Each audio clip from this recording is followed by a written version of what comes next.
Alrighty then, hello everyone, welcome back to more Final Fantasy XIV Online, where last time we managed to help stop the spread of the calamity that has befallen Radzatan, the Blasphamies, the end of days. For now, anyway. We figured out that it was the strong emotions of despair and depression that caused the people to transform into the hideous monsters that threatened Radzatan. We also learned that this has not just happened here. It is slowly spreading, and one such place is in Nimzaluminsa. So we are going to see if we can help out there. We also learned that a possible clue to figuring out what could be going on was the name of the flower that Heidelin gave us, which I have forgotten. I think it was Elpis? E-L-P-I-S? Elpis? Which he said that we should try to remember the name because it was important. In order to help us learn more, we must try to find someone who was, I guess, alive during the ancient times, and the only one that we could think of was Elidibus from back in the first. Graha figures that there may still be a sliver of Elidibus's consciousness that perhaps survived back in the White Orside back at the first. So that's what we're gonna go and check out soon today as well. We're gonna do the Limsa first. We're gonna try the more pressing duty and try to protect the people of Limsa.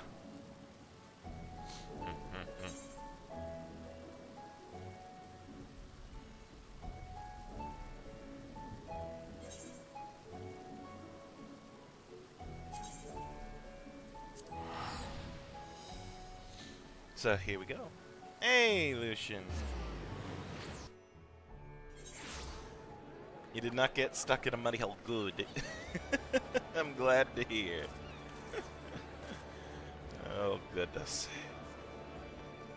Do you still want me to help up with Limsa then? Or do you want me to head to the first? I don't know if you just wanted me to do the Limsa quest in case you might have taken a bit longer than you thought.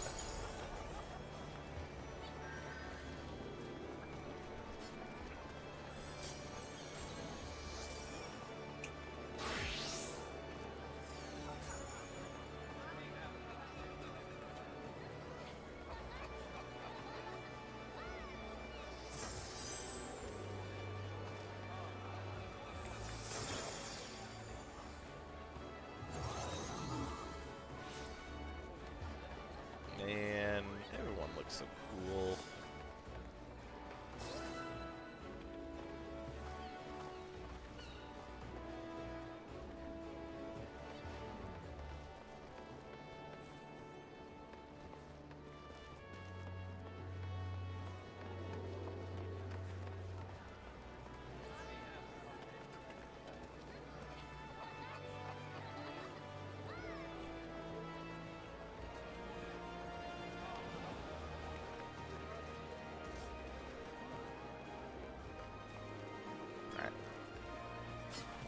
I guess I will continue with the Limsa stuff again, unless you think I should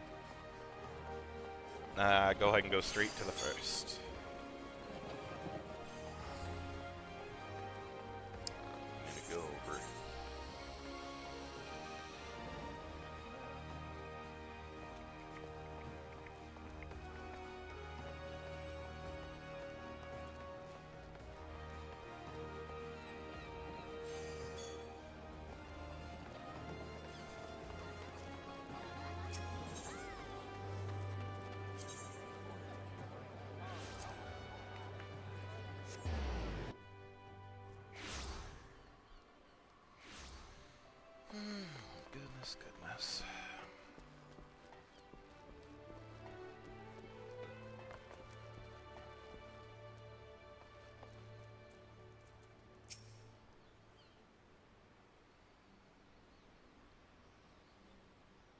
Ah, a man at Radzahan told us to expect you. I'm informed the Admiral of your arrival. Okay, good.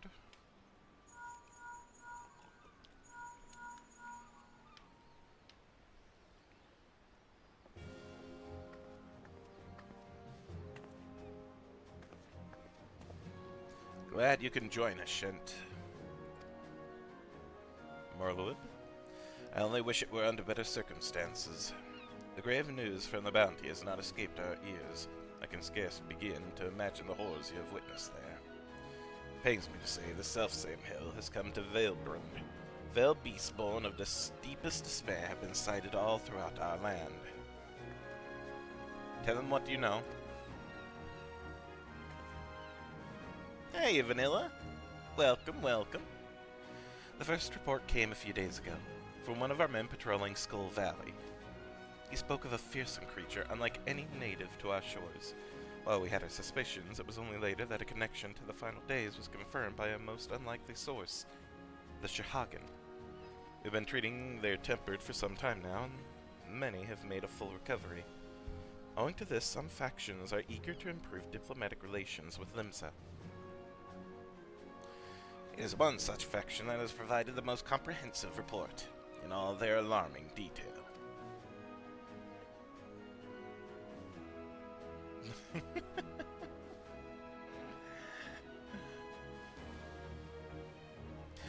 I'm so popular. I'm kidding.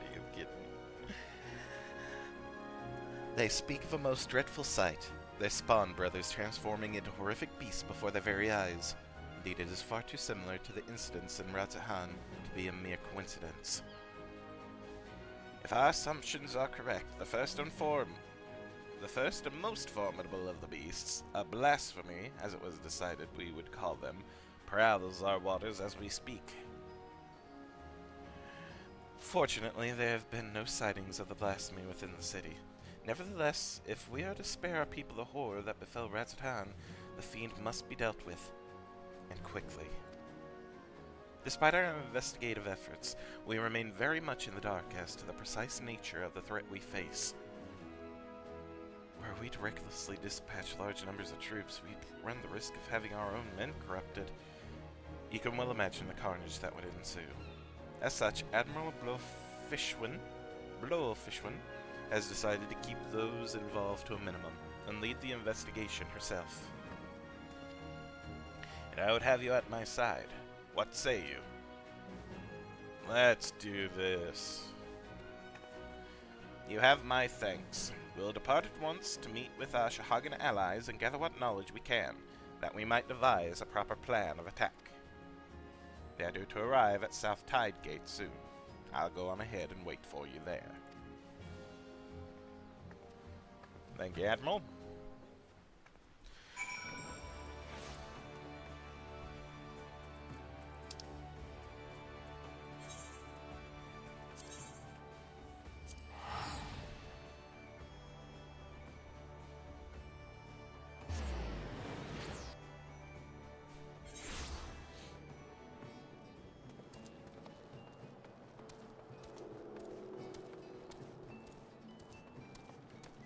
What the heck? Very serious business.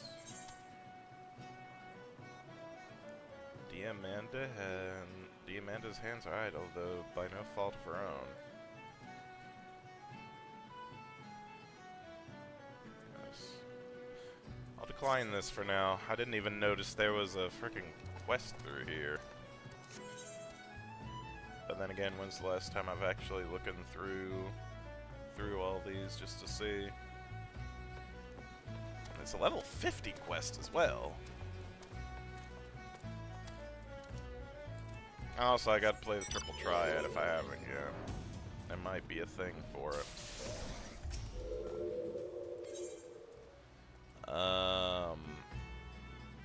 Actually, no. I thought this was triple triad. This is not, in fact, triple triad. Oops. That's fine too. You know what? I don't need to do triple triad.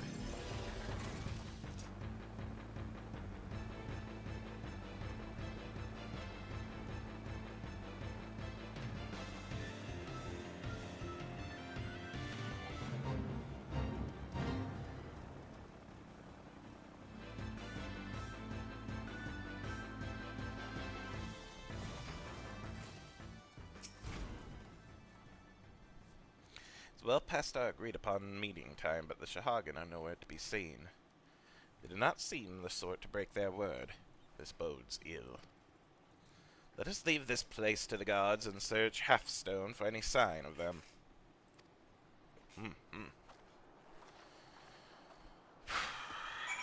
Fun.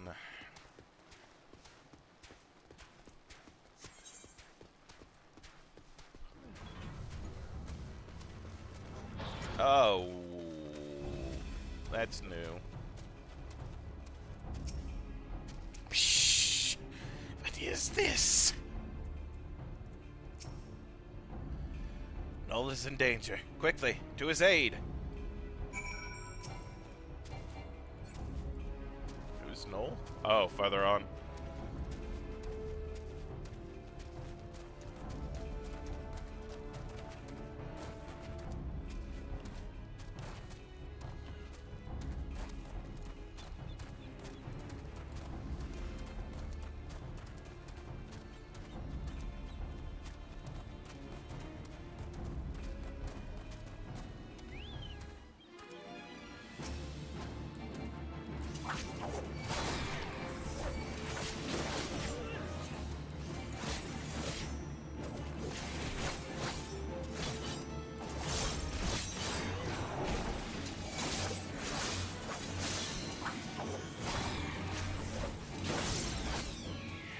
Alright, Noel.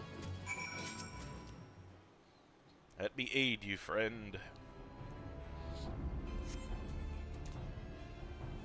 Psh! Many thanks, sure, Walker. Right here, is my companion safe? Psh! The Admiral herself comes to our aid. Glad tidings indeed. You too have my boundless gratitude for saving my life. Let us quit this place before those beasts return. Let's.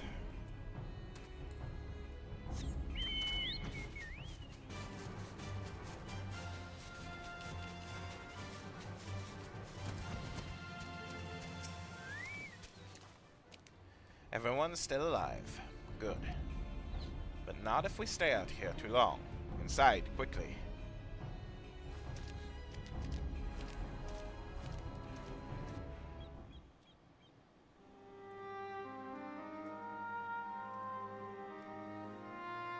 Shh. Thank you, my friends. Those ghastly beasts would have made short work of us had you not intervened.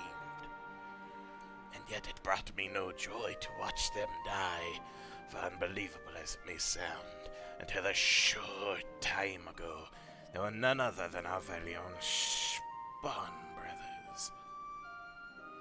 At first we thought them merely cursed, but our talismans and magics availed us not. Aye, 'twas no curse, 'twas an evil like no other. Innocent souls transformed against their will into unholy beasts called Blasphamies. Blasphamies. Pray tell us more. Allow me. That would be your area of expertise, Shent.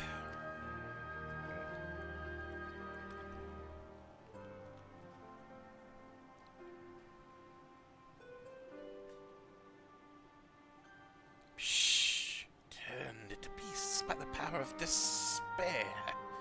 This is horrifying indeed. Thus far, the phenomenon here in Lenaskia has been limited to the Shahagan. Why is that? Shh. I cannot say, yet I wonder if the Crushing Tide are involved in some way. Ah! Oh, no, don't do that, game, don't do that.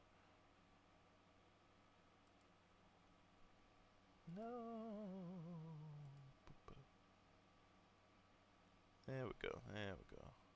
Alright, I'm back. I know not of this Crushing Tide. Word of them has yet to reach you, I see. It all began when the Indigo Matriarch, the queen of our kind, was stricken with a grave malady. Tragic as this was, there was one small solace. She was not fond of shore walkers, so deprived of her leadership, more of my kind came to see the wisdom in making peace with limbs of the Minsa. There remain, of course, those who would oppose our cause. They formed a group they called the Crushing Tide. Even now they seek to summon the Lord of the Hole anew. It can whirl anew and consign all finless ones unto the briny deep. But they lack the crystals necessary to do so. Denied the power they crave, they can do naught but gnash their teeth in desperation. And you suspect these feelings of helplessness are the cause of their transformations? Just so. Those of our spawn brothers who turned into those beasts had been fraternizing with the Crushing Tide. Despite our differences, we cannot abandon our kin to such a cruel fate. We must be careful not to drive them still deeper despair. Yes, we must consider the situation carefully, lest we bring destruction upon all our kind. Tell me this. Are the Crushing Tide even now under Leviathan's thrall? If freed from their drowned state, might they not listen to reason? But only so simple. All but a few are long since cured. They walk this path of their own free will. In that case, they may yet be dissuaded from their present course. For the sake of our nascent allies, we will do all we can to save your brethren. Fortunately, a most capable ally stands with us, for this man has bested many a formidable foe, including Leviathan. Shh! The great Shinta better in the flesh! Honored am I to stand in your presence. Together we will weather this storm and usher in a new age of harmony. This I swear. There's much to be done. For now, let us return to our homes and prepare as best we can for the trials ahead. Should we discover aught of value, we'll be sure to share it with you. I ask that you do the same. Shh! Indeed we shall. Until such time, I watch over my spawn brothers and pray that no more succumb to the change.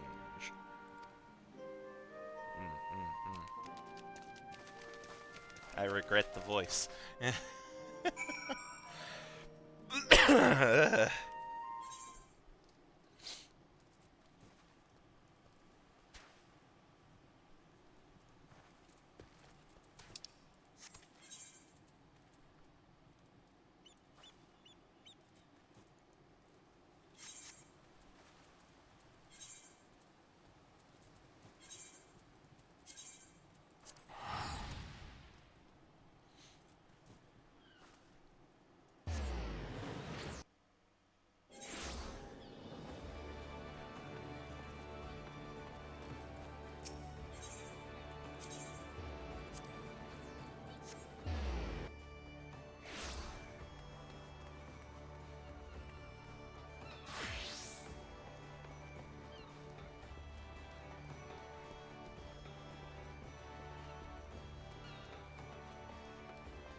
No, wait, not you. Merlin. Welcome back. Thanks to you and Noel, I now possess a proper understanding of the challenge we face. It is a daunting task that lies before us. We'll continue to cooperate with the Shahagan to learn all we can. Once we have located the Blasphemy, I will have need of your strength. Till then, I ask that you remain at the ready. Clearly, the storm clouds have only begun to gather.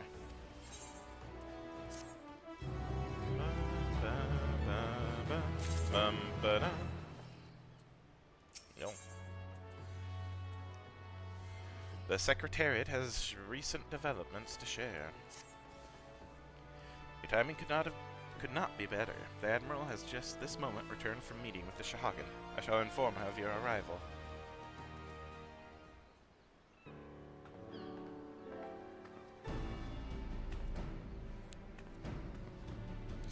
Ah, Shent. I'm glad you're here. We have decided on our next course of action. As you know, we face two distinct but interconnected challenges. The transformations occurring among the Shahagan may be one, but blasphemy itself is the root of the problem. Thus far, those who succumb to the change have all been afflicted with the affiliated with the crushing tide, who continue to resist our diplomatic efforts. Were we to put a stop to the phenomenon, as well as address their grievances, we may yet have a chance at peace. To that end, I would propose a double-pronged approach. The frick? I don't know if you guys could hear that, but my gosh, someone's car is way too gosh darn loud for this, like, part of town. God. On one front, we shall work in tandem with our Shahagan allies to redouble our patrols. Should the blasphemy surface, we will share this knowledge and move immediately to dispatch the threat. At the same time, we will pursue a dialogue with the crushing tide. We need to bring them back to the negotiating table, and then see what can be done to convince them to stand down. A key point will no doubt be the lingering issue of securing land for their spawning grounds. It is a discussion I intend to approach with an open mind. It will be no easy task, but we succeeded with the kobolds, and I have faith that we will succeed with the Shahagan as well, so long as we parley in good faith. Can only hope the crushing tide share the sentiment.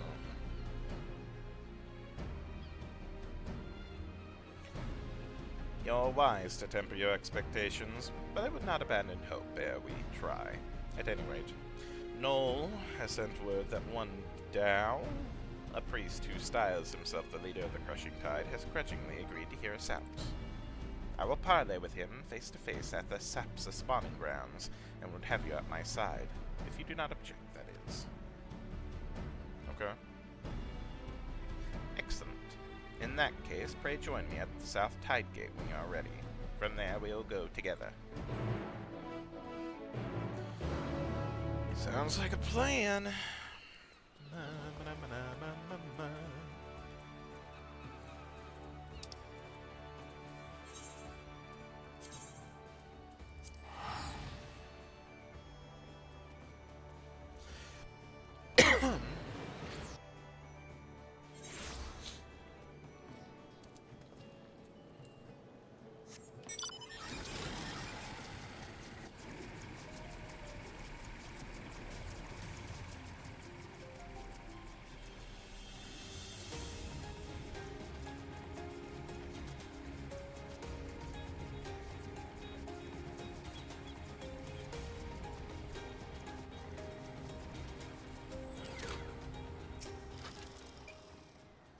All prepared, are you?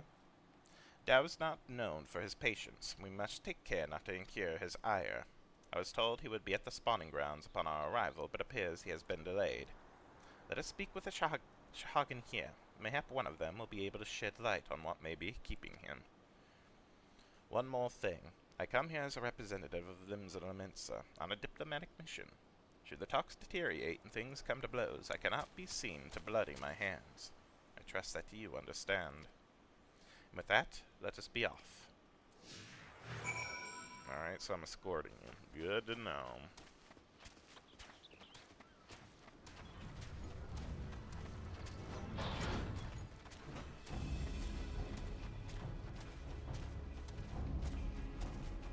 I think we're high enough level where we won't at least draw the ire of the low-level Shahagan.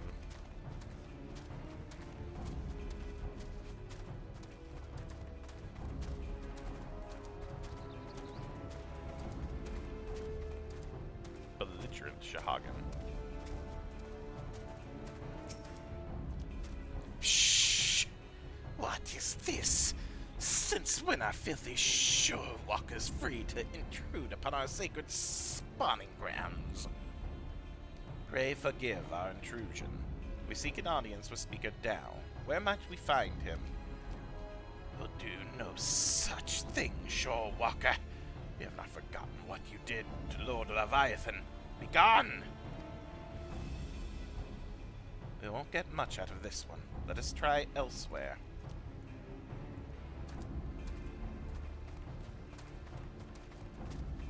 Stow it, Shahagan.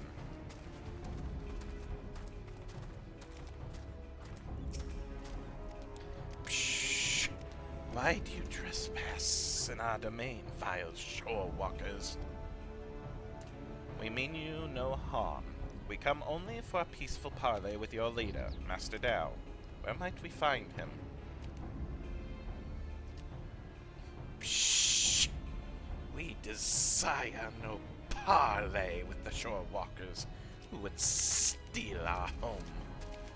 Were it not for your insatiable selfishness, we Shahagan would grow and flourish. Your grievances are justified. That is why we would speak with Master Dow and work towards a peaceful solution. Shh! Empty words from the thieving shore walker. But so be it. Soon you shall learn the futility of your efforts. Speaker Dow is currently overseeing security at the spawning grounds. You will find him by the entrance. Though mark my words, you'll wish you hadn't. We shall see. I thank you for your aid. Alright. Father and then. About a minute left for game. Let me refresh. There we go.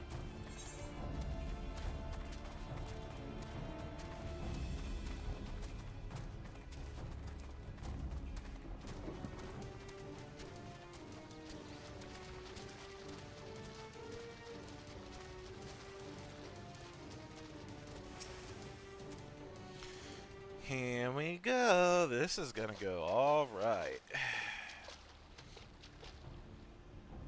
Shh. Shore walkers in our spawning grounds. To what do I owe the displeasure? Speaker Dow, I presume. Our apologies for entering into your home unannounced. I am Merwood Blowfishwood, Chief Admiral of Limsa, and this is Shantabetta. We come seeking a parley, that we might strive for peace between our peoples. Parley, you say? Prolonging this conflict any further will only lead to needless suffering. The menace both our peoples face is great indeed. If ever there was a time to set aside our differences and come together for the greater good, it is now. I invite you to join us at South Tidegate for formal negotiations. Shore walkers and Shahagan coming together. What assurance do I have that you will not slit our gills the moment we set foot within your territory? I can offer naught but my word. We open our gates to you and invite you into our home as a show of respect.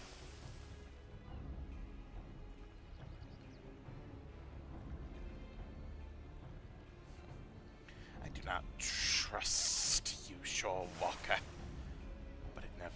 But let it never be said that Dow of the Crushing Tide was a coward. I accept your offer, but attempt any treachery or subterfuge, and your people will drown in their own blood. Very well, Master Dow. I look forward to a productive discussion. Let us return, then. I shall send word to Noel as well. I would have our Shahagan allies join us at the parley. Okay. That went better than expected.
Thank you for joining us here, Master Dow. Shh! The air here sickens me. Be brief. Aye, let us get straight to the heart of the matter. A common threat looms before us, one more powerful than any primal, with the potential to bring death without end to both Shahagin and Leminson alike. These circumstances call for swift and united action.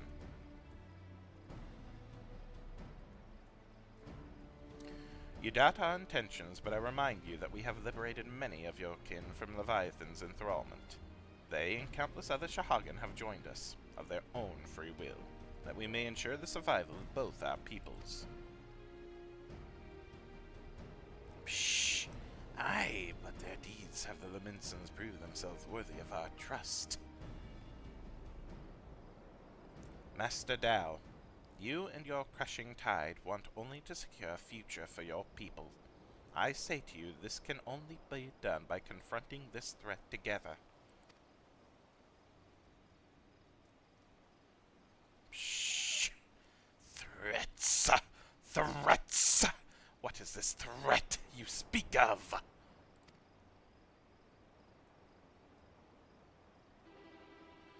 If it is unity you crave, then submit yourself to our command. Be as the Serpent Reavers.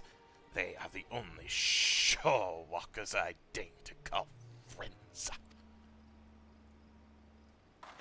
You would ask us to willingly surrender ourselves to your Lord of the World. I do. For that, and that alone, we will ensure peace between us. Preposterous! You propose not alliance, but servitude. This way lies nothing but death for all Shahagin.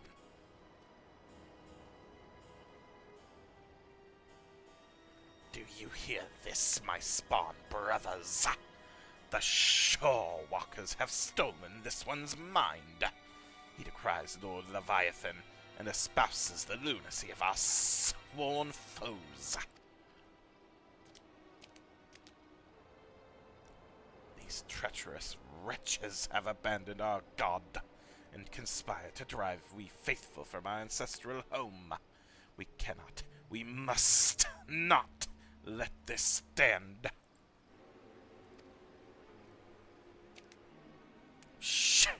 For shame!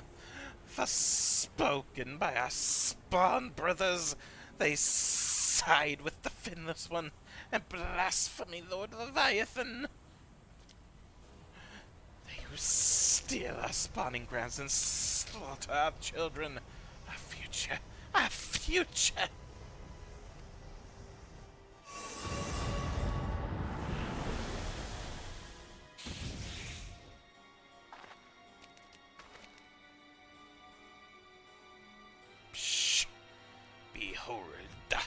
Behold this blessing.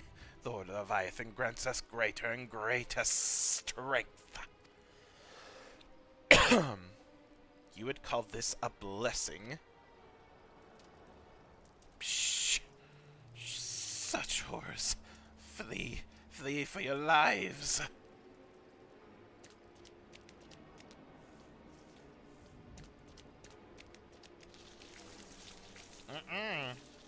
The beast makes for airport. I leave this place to you. I got it.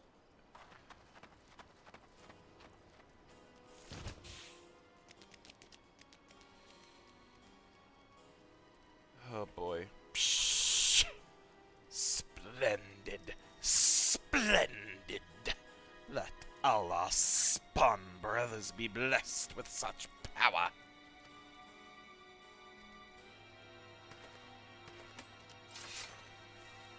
Great.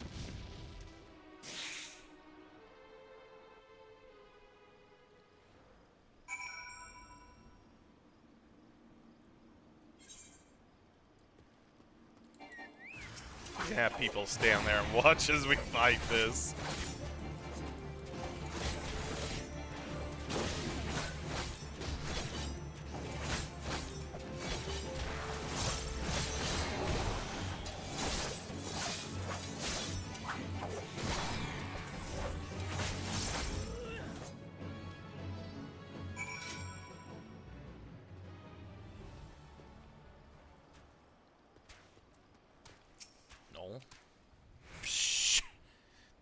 the second time they've saved my life, Shorewalker. My gratitude is as boundless as the sea. But what of the Admiral? We must go to her aid.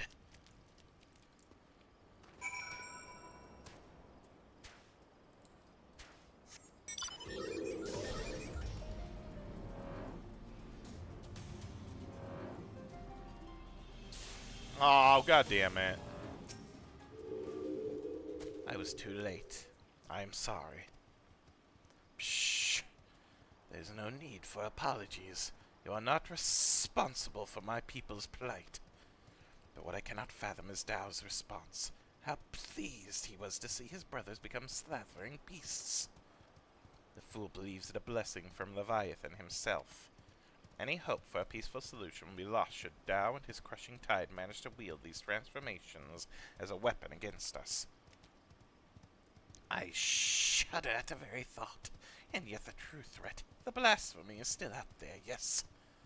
Just so. The first ones to transform are those who have fallen into the deepest depths of despair. The more painful their anguish, the more fearsome and formidable they become in their bestial forms, and the greater their influence over others. Shh! We can scarcely hope to stand against a legion of such foes. Would that there was more people who could do to help. I will have the Maelstrom patrol the seas for the blasphemy, that we might slay it with all due haste. But this may well amount to naught. If the blasphemy too was born from a Shahagan, it could be sheltering in the depths, beyond the reach of our ships. In that case, pray allow my spawn brothers and I to serve as your eyes beneath the sea. Thank you, Noel. Though our efforts combined, we might yet weather this threat. As for your brothers who gave their lives today for our cause, I shall see that they are returned home to be laid to rest as they deserve. Shh! You have my gratitude, Admiral.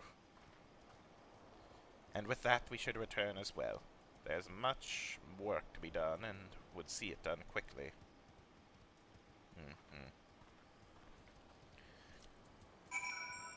Oh boy.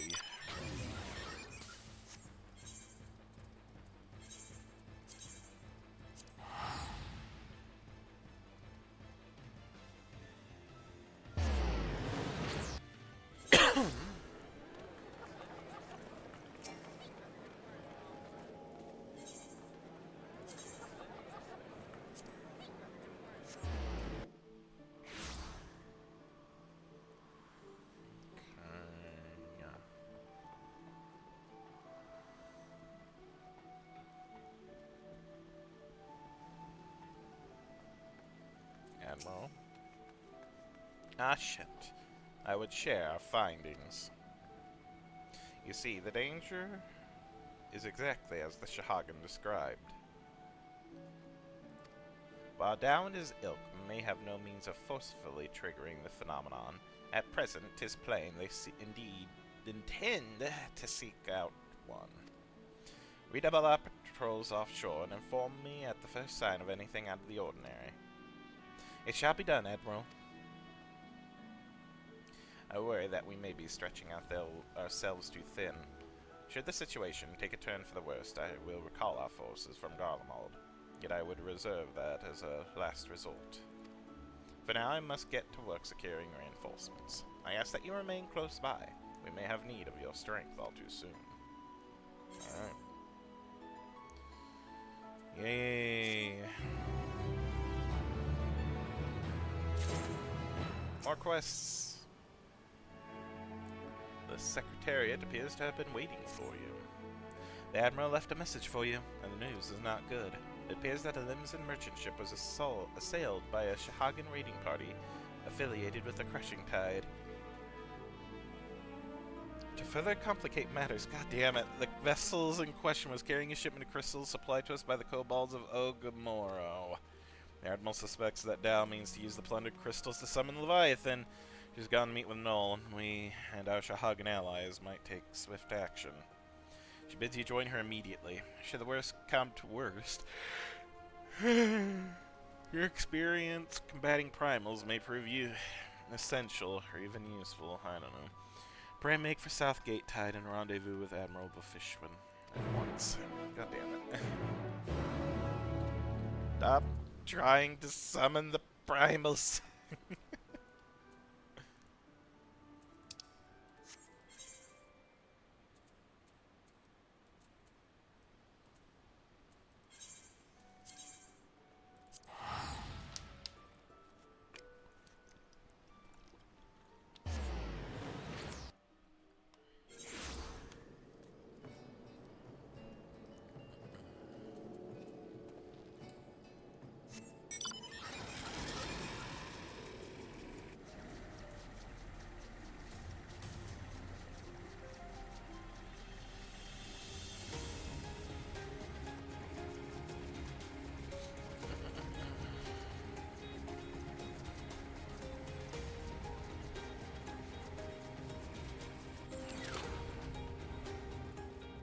No, my water.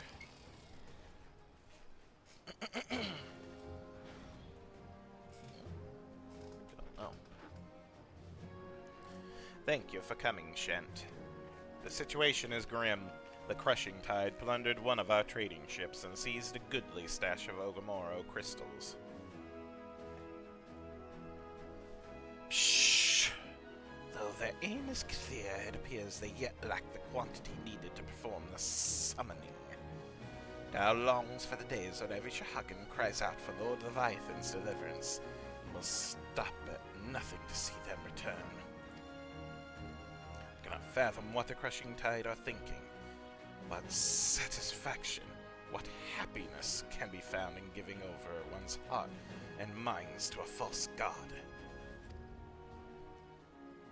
And so we must thwart their designs, lest the bonds we have forged be forever broken.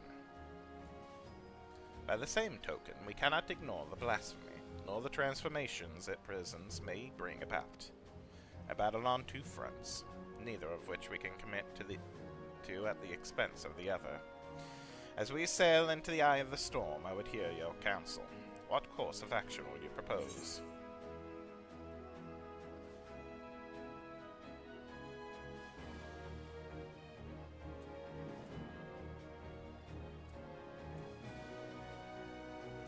Sounds like a job for the Company of Heroes. The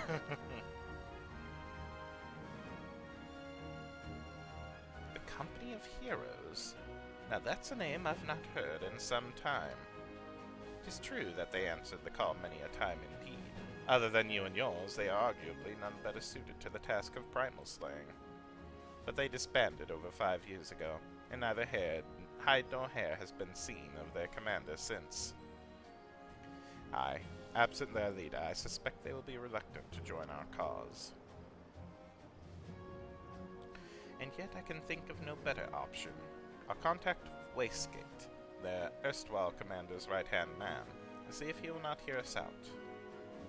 I'll ask him to meet at the Drowning Wench. Let us hope he is receptive to our offer.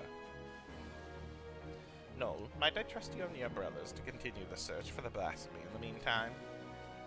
Shh! But of course, Admiral, we shall discover anything. You will be the...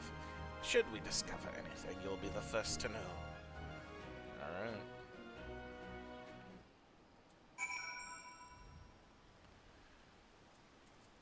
To the Drowning Wench.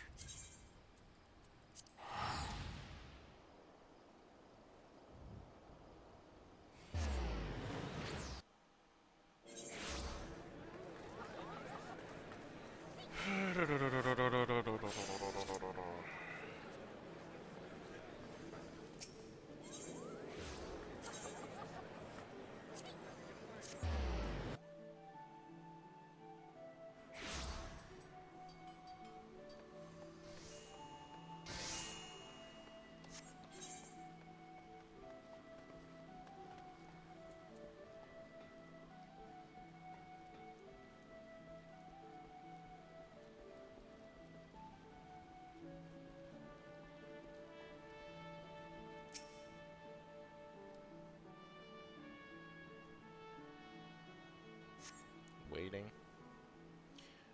Waiting.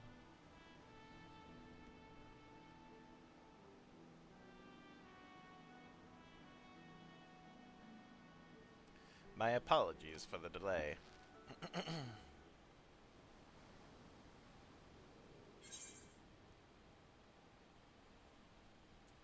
You're alone?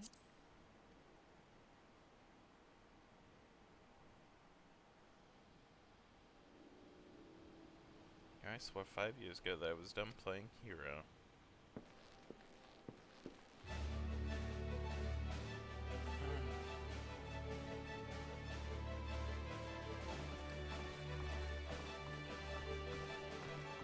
The Company of Heroes! I don't remember what name I gave them. It's been a while. Someone explain what this is all about. Believe it or not, I am a respectable man with respectable obligations these days. Take that polearm out of your arse, old friend, and stop pretending you're not still a murderous bastard at heart. Just that wicked tongue of yours, Ulda. Lest I skew it and prove you right. Nothing like a reunion with dear companions over a bottle of wench's finest ale. That is why we're here, right? Psh! Long time no eye catch, Uplanders. Brayflox's tummy tickled to see gubby friends again. Thank you for assembling on such short notice. Spare us your pleasantries, Admiral. Why are we here? I make a simple request. Reform the Company of Heroes and lend them elements of your strength. You have a reason, I'm sure. I would hear it. Blasphemies. Blasphemies everywhere. So there you have it. A terrible fiend known as a blasphemy patrols our seas, or prowls our seas, transforming the Shahagan into ravening beasts. At the same time, the Shahagan themselves, specifically a hostile faction calling themselves the Crushing Tide, have declared their intention to summon Leviathan anew. Should they succeed, we will be hard-pressed to deal with the Primal, while still dealing with the other threats. Right pickle indeed. But the answer is no. The commander disbanded the company, and as his first mate, it's not my place to gainsay his final order. Sod that, I say. Have you forgotten our company's creed? The duty of the strong is to protect the weak. Are the people now in danger not the same men and women we fought to defend years ago? The commander would not have turned his back on them, and neither should we. Bold words, Landennel. But do you truly believe that we can honor them as we are? Old mercenaries past their prime, lacking the commander whose wisdom and prowess saw them to glory once upon a time. Ah yes, your commander.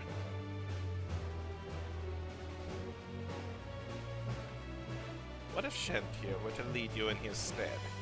Surely you would not question his abilities. Wait, what? Wait a minute. You want me to do what now?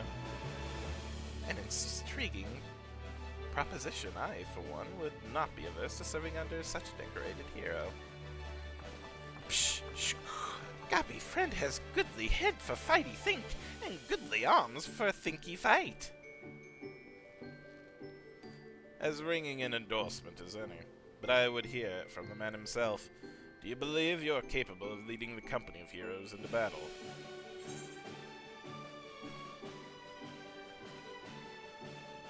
You have the stones to follow me.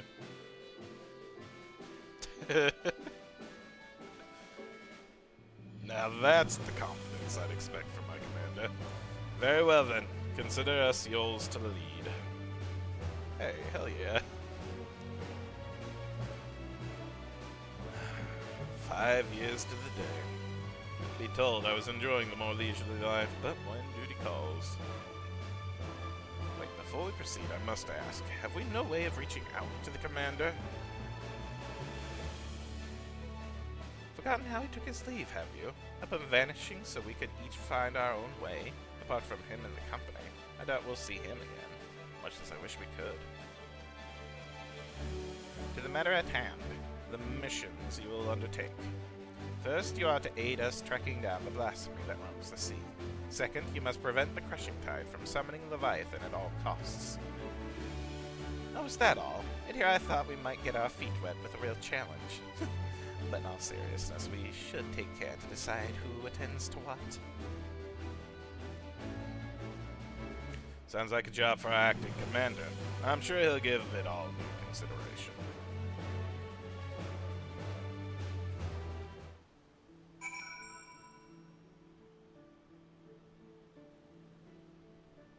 Oh boy.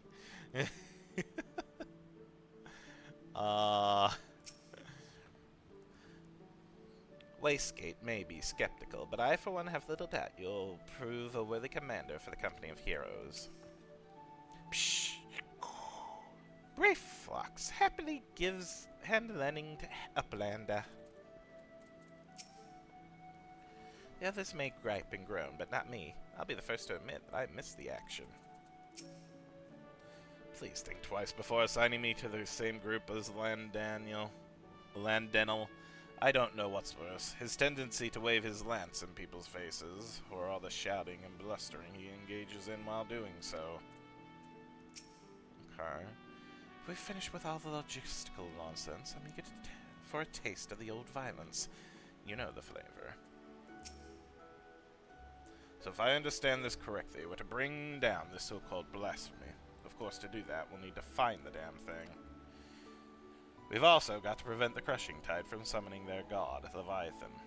Tall order in and of itself. As acting commander, it's your job to decide who will be doing what, based on the skills we each have to offer. I recommend that you start by having a chat with each of us, that you might develop a sense of our strengths and weaknesses. Mostly strengths, of course, of the storied veterans under your command. Okay.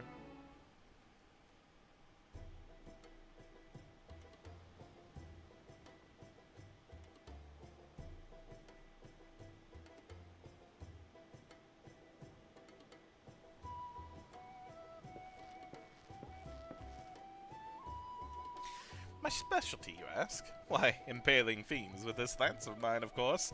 The stronger the foe, the better. None are a match for me. It'd be folly to waste my talents on dealing with this slippery fishman. Send me against that so-called blasphemy, and I'll have the thing on a skewer before you can say, more below fishman.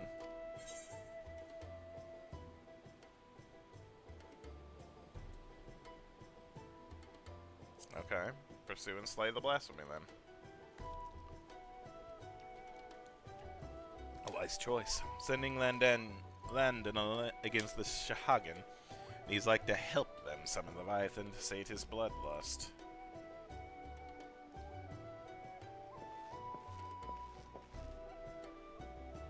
I will speak plain. I am not some battle-crazed barbarian like Landanel. As none of the a tribe of peerless hunters, I conduct my affairs with discipline and prudence. Such I know better than any that to rush headlong into battle is rarely the best course of action. Far wiser it is to observe from afar and proceed with caution. Prevent the primal summoning. He doesn't want to be with the other dude anyway. Very astute, if I do say so myself. There are few better suited to the task of averting needless bloodshed than a famously conscript Ud Nun.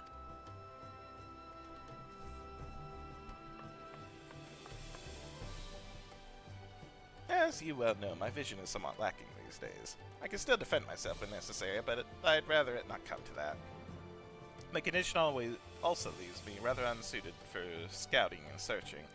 Wasn't always the case, but such is life. On the other hand, I'd like to think I've gotten quite good at sounding out the intentions of others during negotiations and the like.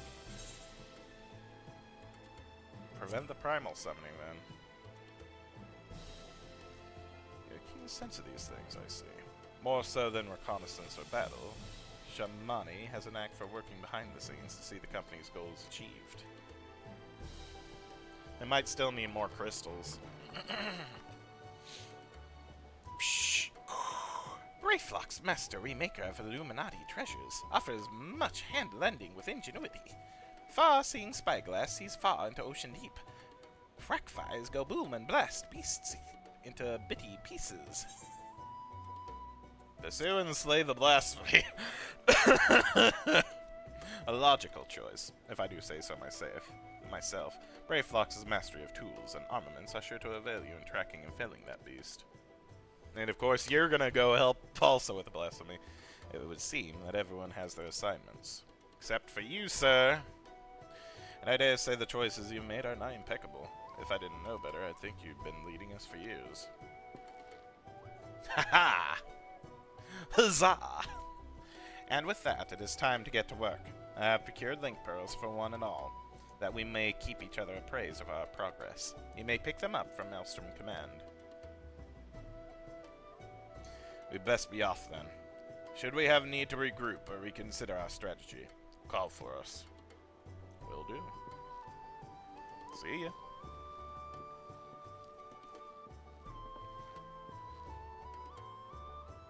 I will return to command and share these developments here with the Secretariat and our Chicagan friends. Do join me if you can, Commander Shent. Am I like officially a commander now?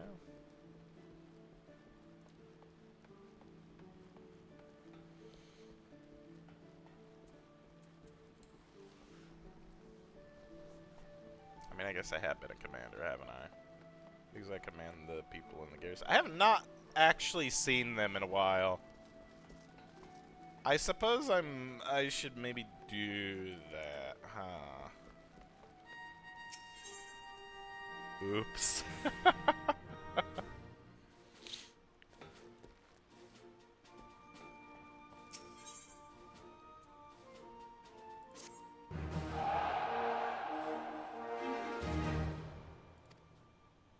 Total value of squandered attribute has reached its maximum level. Now that this maximum has been reached, any attempt to raise a certain attribute will result in reduction of another.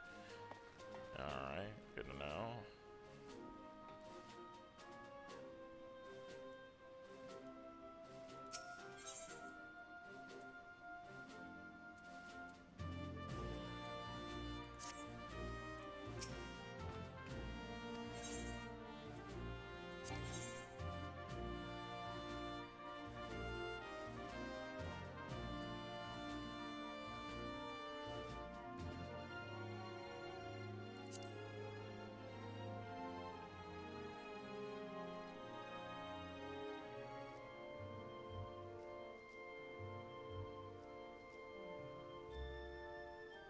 Shoot.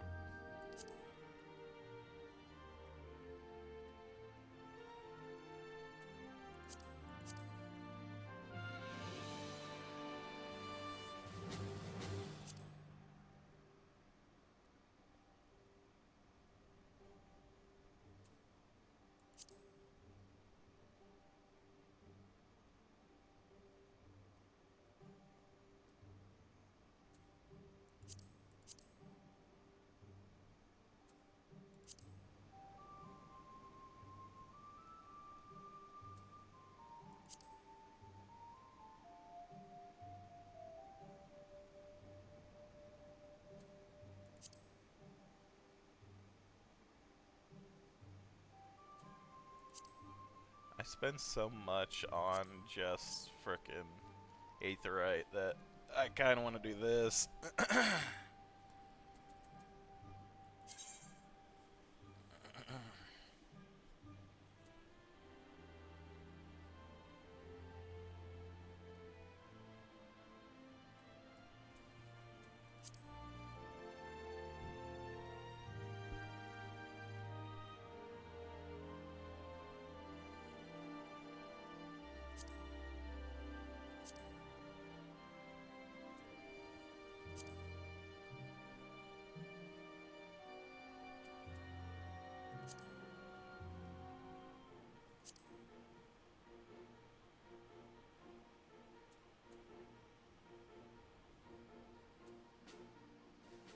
Okay, we'll go with this one, I suppose.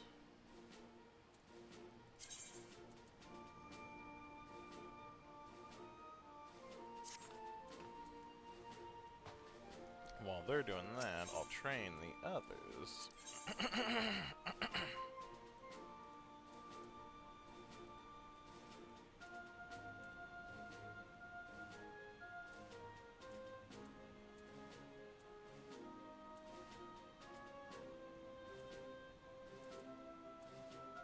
Can you get this tank up?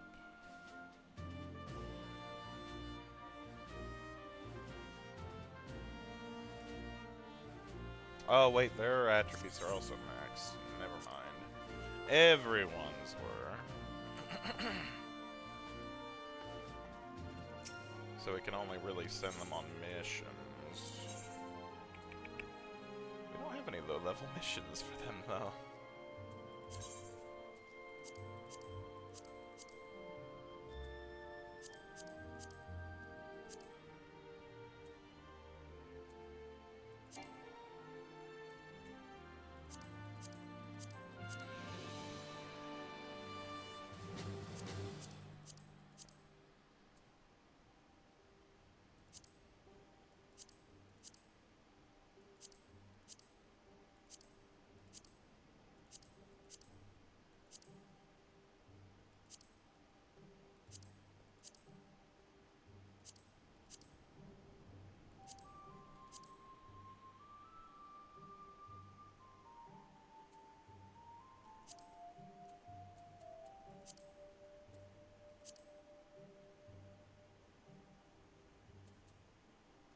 Okay, there we go.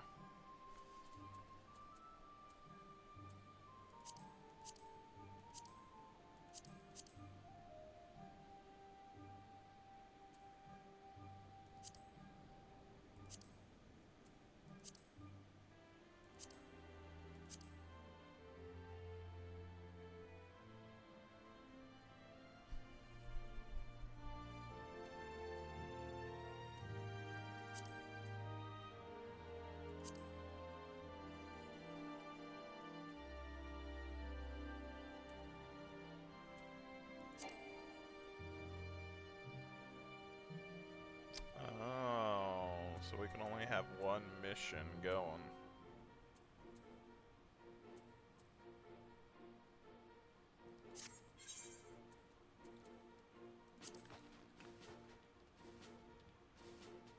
We can't just have them doing nothing, though.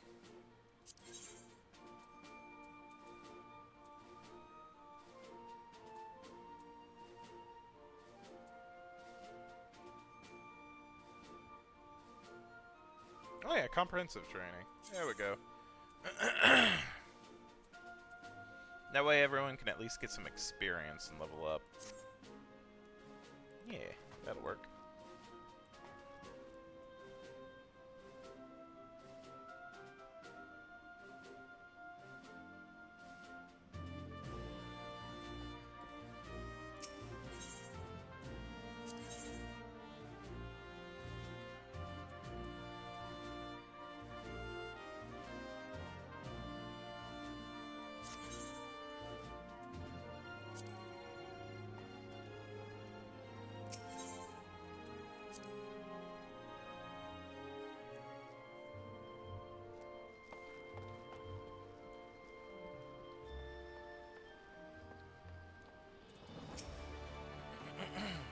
Shent, the Admiral has appraised me of the situation in full. Finish Shent with the Link Pearl, yes? Of course, Admiral.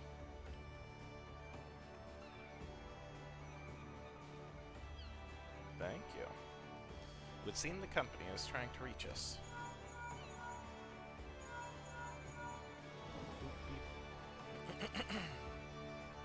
Oh there, Commander. Just give the word and I'll come running. Oh, your goddamn voice, will you? Watch your tongue or I'll track you down and rip yours out. Sound more like mortal enemies than old companions. That's where Shant comes in. I'm trusting you to whip them back into shape. Make them a force to be reckoned with. I'll do my best. Have the Secretariat contact you if there are any developments. I would convey them to the entire company by link pearl, but we cannot afford anyone taking care of this action. In the meantime, I'll reach out to Noel and see what he has gleaned about the crushing tide in their hideout. Let us hope for good tidings, Commander. Old heroes never die.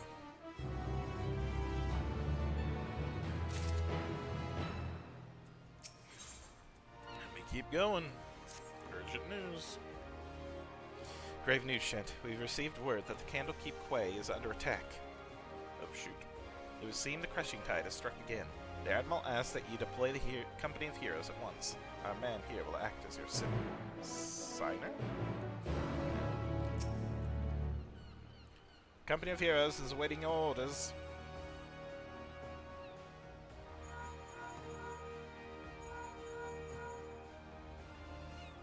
Then they just don't answer. Candlekeep Quay? Both Landanel and Udana should be close by. What are your instructions? Landanel is a hot-headed warrior who lives for the thrill of battle, while Udana is a calm and calculating hunter. Both can serve you well, but better if assigned to a task suited to their skills.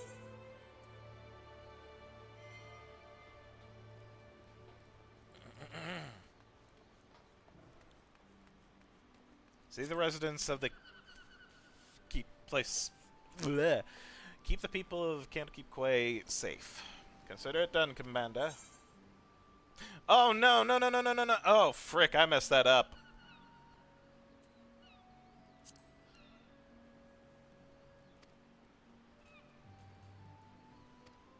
Oh, I'm dumb. I messed that up. I'll tell the Admiral you're in the Company of Heroes on your way. Godspeed. Oh, I messed that up so bad, didn't I? Oh, I can't redo that, can I?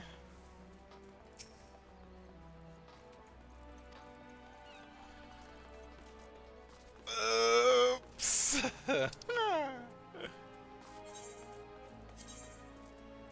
Well, this is gonna be interesting.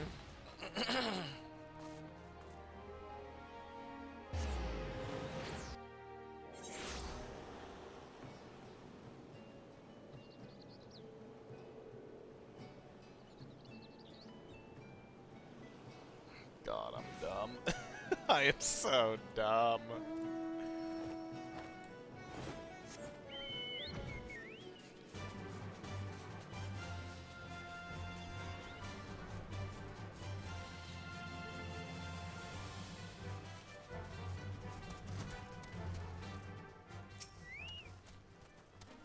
Wait, not the tide is already abated, if you follow my meaning.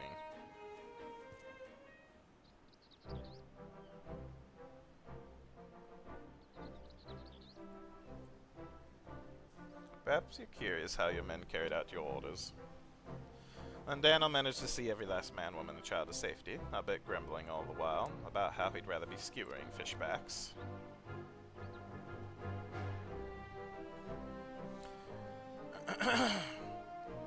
Udnan made full use of his talents in leading the rescue effort. Not a single man, or woman, or child suffered so much as a scratch. By assigning both men to the rescue effort, you left the quay itself vulnerable to attack, and the damage was as severe as you might expect. I advise you to consider your orders more carefully in the future. Pardon my bluntness, but you have much to learn about being an effective leader. God damn it, you'd best be a quick study or the consequences will be dire. I know, I'm sorry. I effed up, I know. I wasn't reading it right, I'm sorry. The battle is over, I see. 'Tis good to see the Company of Heroes can still live up to its name. I demand answers. Why did you target Candlekeep Quay? Psst! I spit on your questions, filthy show walker! I was hoping we might do this the easy way, but if you insist... Psh! So you would torture us? You shorewalkers are all the same. Savage brutes, the lot of you. Torture? Please, we're not so uncivilized as that, my slippery friend. Psh! Brayflox's shiny treasure will have fishmen trading tongue flaps in no time. Allow me to explain. Shamani Lomani and Brayflox are well practiced in the art of interrogation. Shamani has a sharp mind, and I'm sure you've noticed. and a knack for getting information out of uncooperative types with a minimum of fuss. Brave Fox, on the other hand, her methods can be unconventional, to say the least, but it's hard to argue with the results. Well, Commander, the choice is yours to make. Both.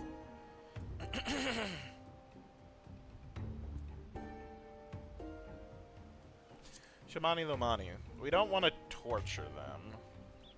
But of course, Commander, watch as I get him talking without so much as lifting a finger.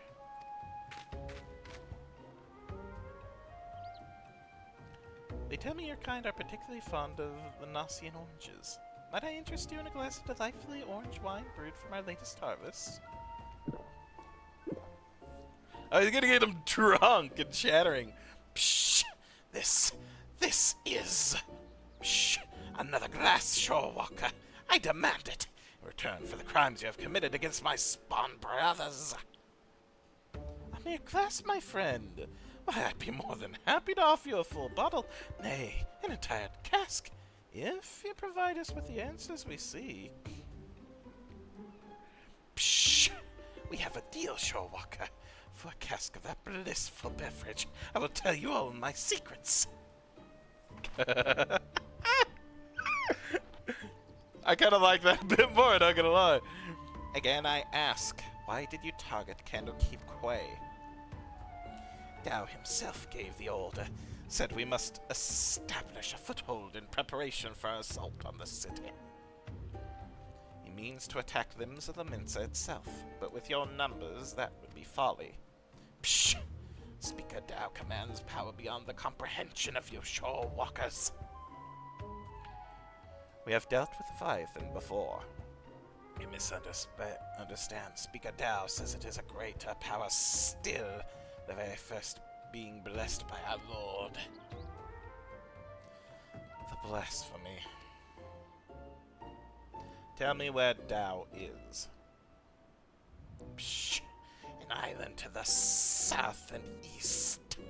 There he performs the rite that we summon forth Divine One and deliver my brothers and I to glory. Thank you for your cooperation. I suspect that Dow is hiding out somewhere in Cieldelayas, a deserted isle, most likely. I don't know much about these so-called blasphemies, but can they truly be tamed so easily? I have no evidence they can, but we must operate under the assumption that Dow has found a way. I will ready a ship. We set sail for Cieldelayas at once. Prepare yourselves and meet me at the dock as soon as you are ready. Shamini and Brayflocks continue the interrogation in the meantime. Our friends here might still be hiding something from us.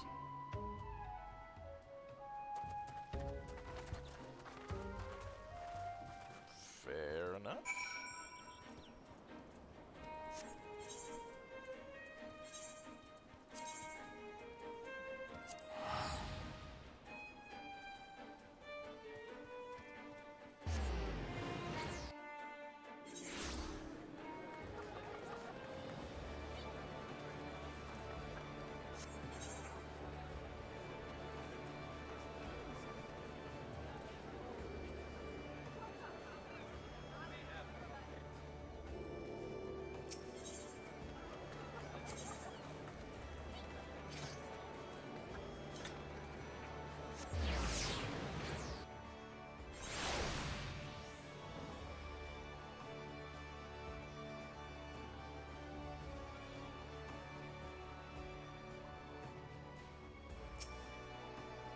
See how this blasphemy likes my axe between its eyes. I don't know a blasphemy from a hole to the ground. All I know is that I'm ready to kill the bleeding thing. This is the enemy's stronghold. Never forget that they have the advantage.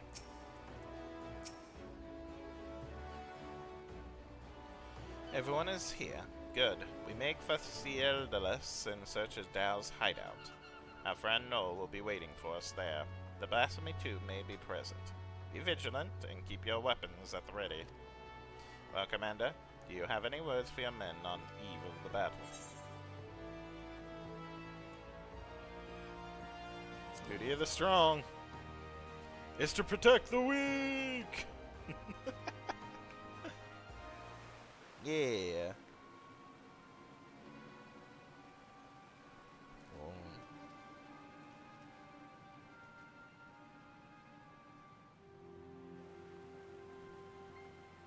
We meet again now. Where's the blasphemy? Tell us now so that we may end this madness.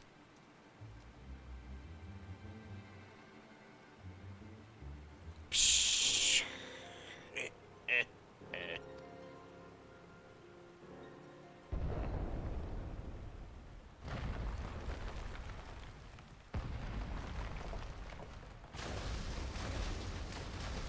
Oh.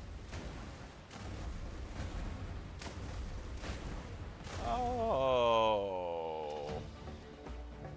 Oh. No. Speak of the bloody devil. Shh. There it is. That red beast I saw beneath the waves. The source of our woes.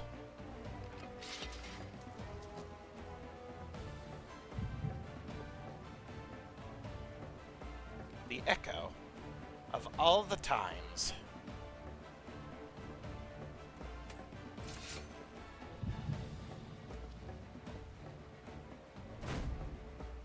Defend the commander!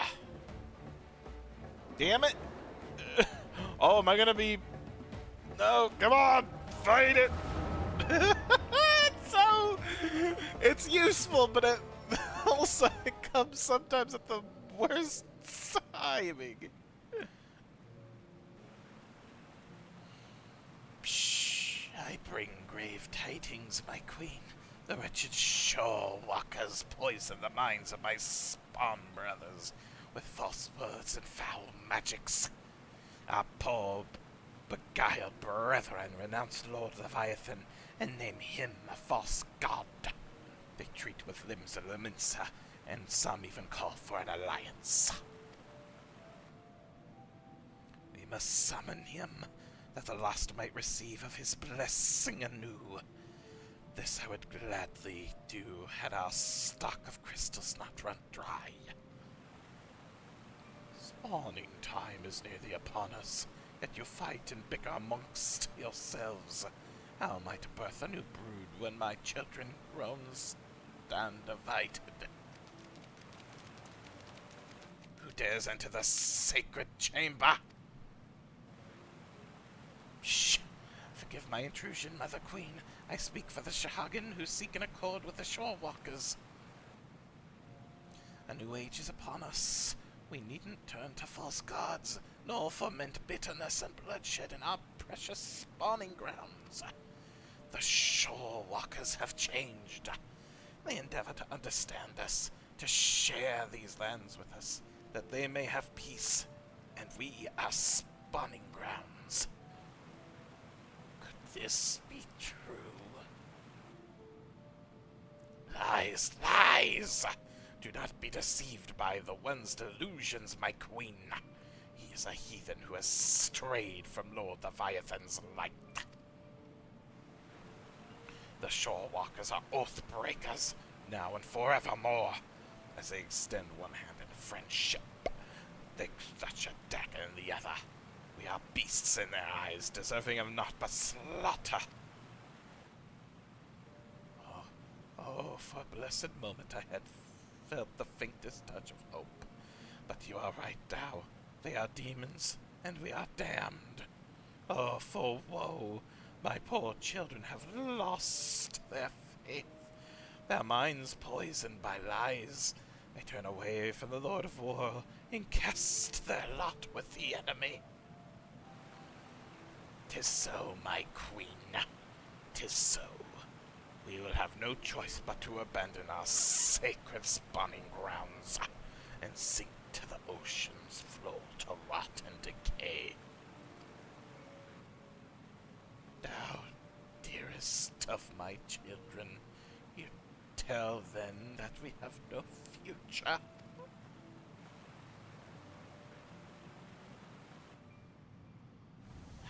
bring new life into this world, knowing that my brood will have their hearts stolen. Oh, well, I can read it. I cannot!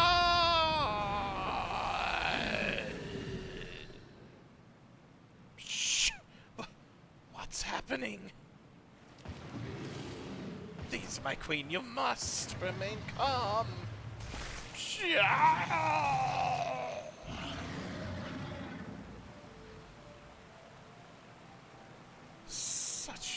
Such power, such beauty.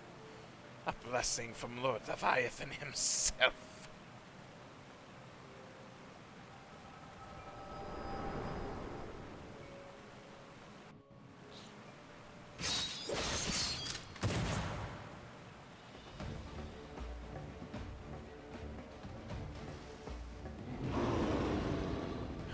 So this is a blasphemy, eh? You can see what all the fuss was about. Have your wits about you? Good. If you can fight, now is the time.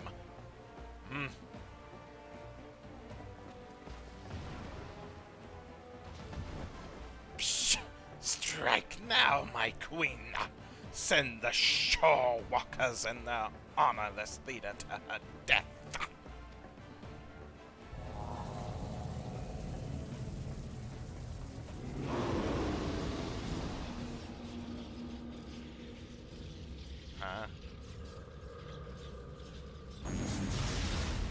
Whoa!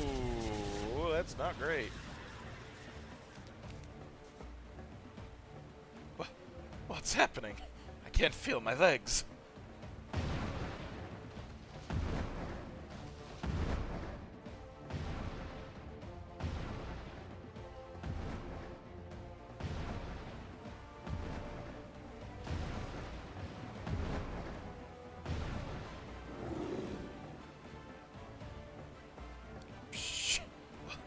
Why, Mother? Are we not your children, too?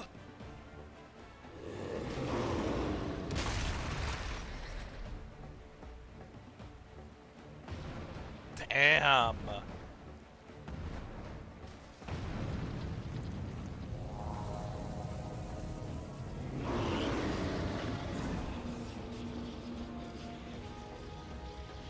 Damn it. We cannot weather another blow like the last.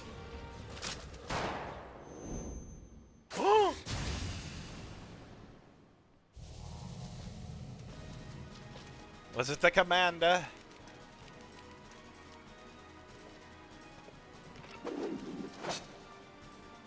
Still don't know what in the Seven Hills just happened, but I'll be damned if I'm going to go down without a fight. Steady. The beast is feeding on our aether. Will not survive a head-on fight. Landannel, Wood, remember the company's stratagem when faced with overwhelming odds.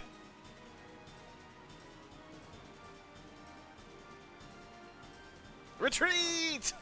Strategical retreat! Hey, I knew it. Retreat! Retreat! Let's get ourselves the bloody hells out of here.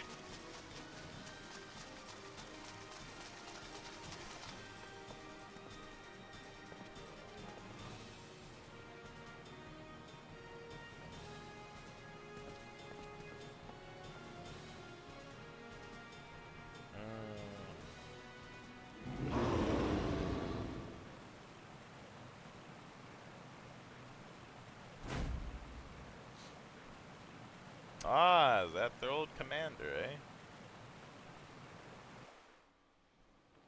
Cool. So that was the Blasphemy. Intriguing creature. For the first time in many summers, we find ourselves with a worthy foe. Face to face with a damn beast, and I could barely lift my spear. Next time, mark my words, that bastard fish is gonna pay. When no path of victory can be found, flee and fight another day. Might not be the kind of approach that make a bard sing your praises, but it keeps us alive, and that's enough.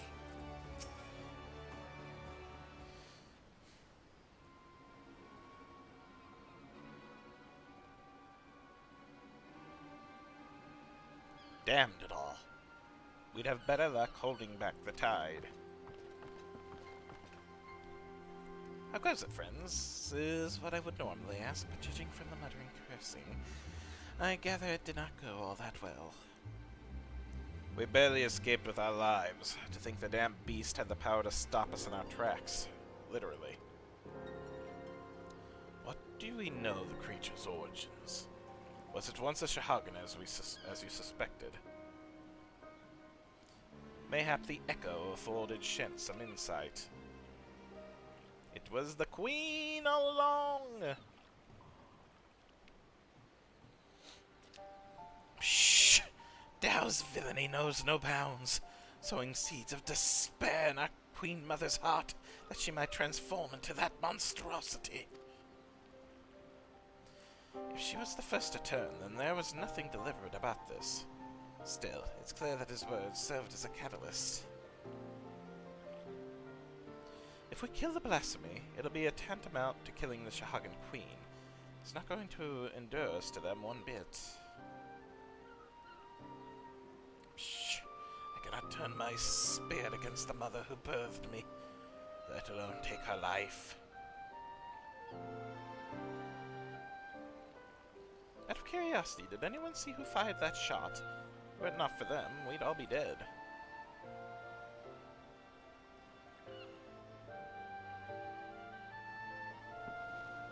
I know not, but we must formulate a plan, and quickly. My scouts tell me that the Blasphemy has left the island, and now roams the open sea. I will order them to continue the search. In the meantime, we must find a means to overcome the beast's formidable offense. Whoops. Leave that to us. Time and again, we've used our wits and experience to triumph over the longest odds. To defeat your enemy, first you must know your enemy. Tell me, Commander, what do you reckon was the most valuable knowledge we gleaned from our initial encounter? The Blasphemy has the power to absorb aether.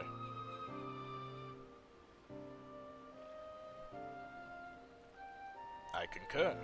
Now that we know how the beast disables its foes, we can use this knowledge to devise a proper defense against it. But that is not all we learned. While the Blasphemy can maneuver through the water, it also frequents caves and the like. Our best chance of defeating it would be in such a place. Our only chance, I dare say. I will send scouts to identify any at all large caverns and coastal areas that could serve as shelter for a massive creature. To ensure the safety of our people, and to have any hope for peace with the Shahagan, this is a battle that we must win. All your strength and wisdom will be needed in the days to come. Dismissed.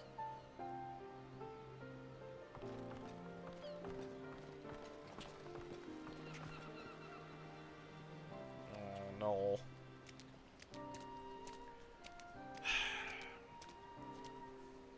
Come, let us share our findings with the Maelstrom.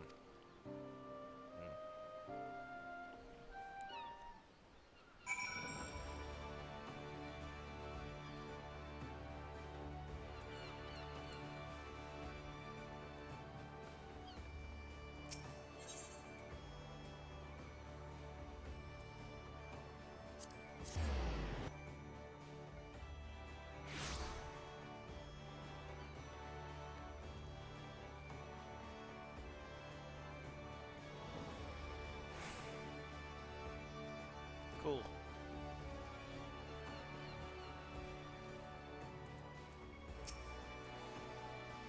Now that we have seen what the Blasphemy is capable of ourselves, it is more plain to me than ever that it must be slain.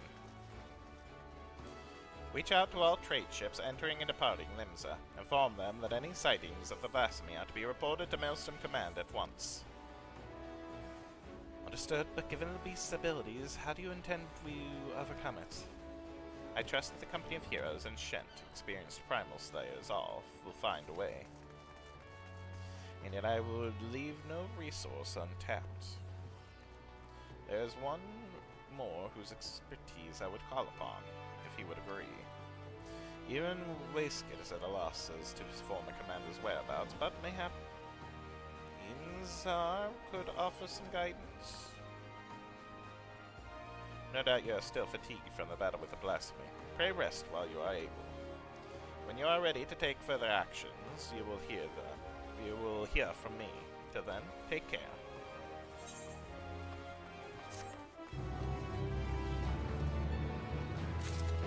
Ta-da.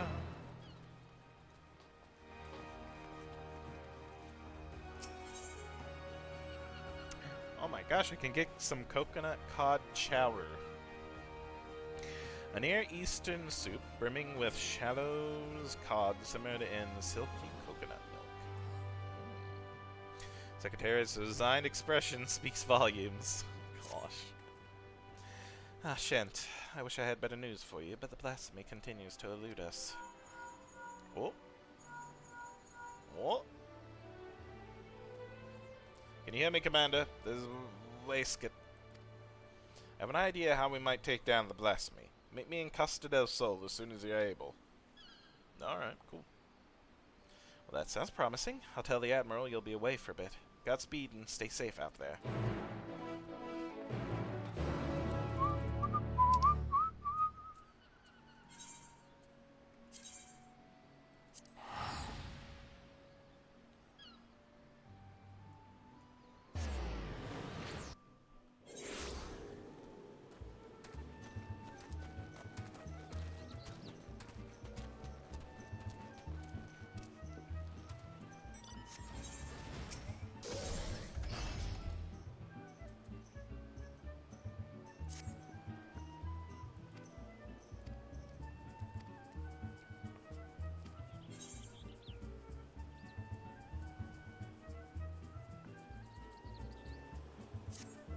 For now. It's the first live mate with like that.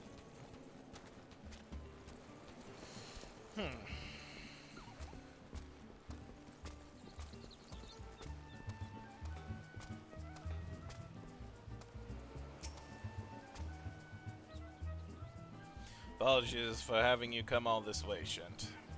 Ever since our encounter with the Blasphemy, I've been racking my brain to find a way of dealing with its debilitating attack. Sadly, I've come up empty-handed, and my companions fare no better. That's when I started thinking, if only our finest was still with us. He always had a knack for noticing what the rest of us missed. His eyes were so sharp, he could spot a foe's weakness with a single glance. It's thanks to him that we're able to slay both Leviathan and Titan, and live to tell the tale. The rub is, well, he's a bit eccentric. And yes, I know you could say that about all the company members, but unlike us, he prefers to work from the shadows. Truth be told, I've not seen him since the day we disbanded. I doubt he'd help his old comrades, even if we asked, but an order from the company's acting commander would be a different story. In our heyday, we had a way of reaching him. Whistle at the forked road, and sooner or later he'd show himself. Didn't matter when, winter or summer, broad daylight or the dead of night, he'd always be watching from afar. With any luck, he still is now. But I've rambled on enough. Go on now. This may be our best and only hope. Ah! Ow.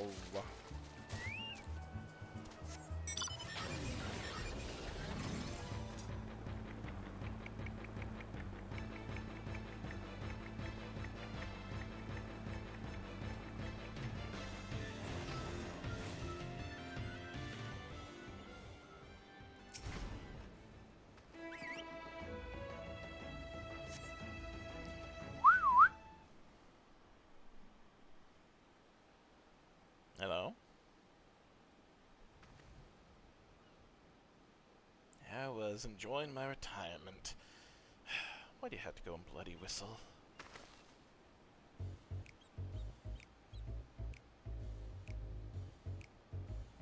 Yo. Howdy.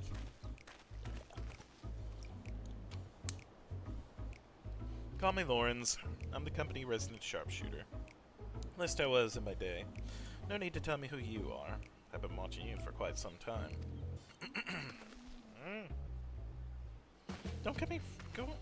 Don't get the wrong idea. I'm just curious how my former mates are faring.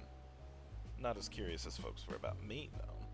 First Waistcoat, then old Mistbeard himself. As if those codgers could ever catch me. Now yours, storied hero, summons me forth. No need to say why. You're gonna ask me to help you take down that blasphemy. Mm-hmm.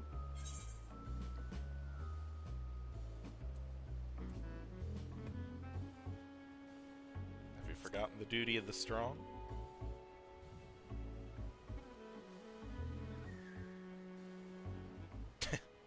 Never could refuse whenever someone touted out those hackneyed words. So tell me, Acton Commander, what specific duty would you task me with? I trust you do have a plan.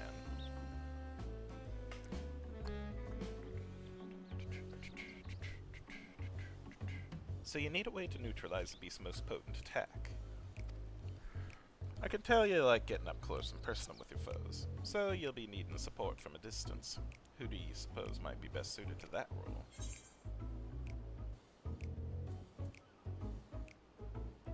You, of course. Damn right. My eyes are amongst the keenest in the realm, as you've doubtless heard from Waistcoat.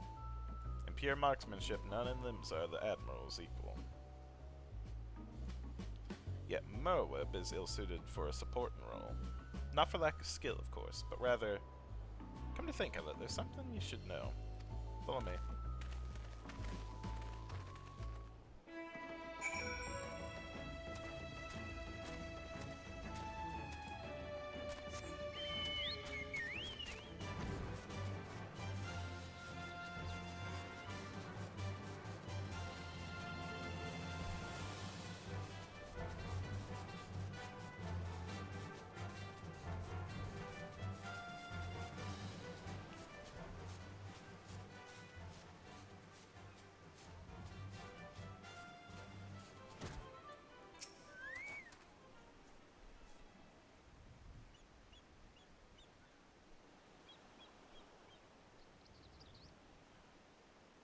Shark. Quite the view, wouldn't you say? I often come here to admire the sea. If you would indulge me for a moment, and I'll spin you a yarn. Just try not to doze off.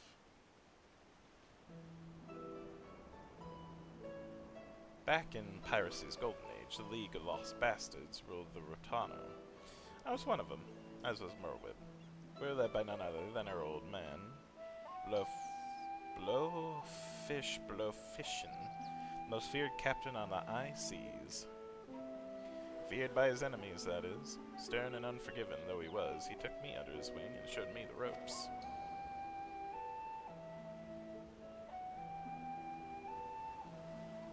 Aye, he was like a father to me. To us all. Till that fateful day.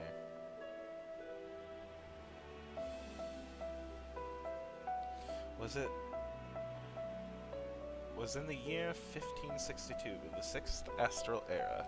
The Benson merchantmen were struggling with nigh constant raids by the Shahagan.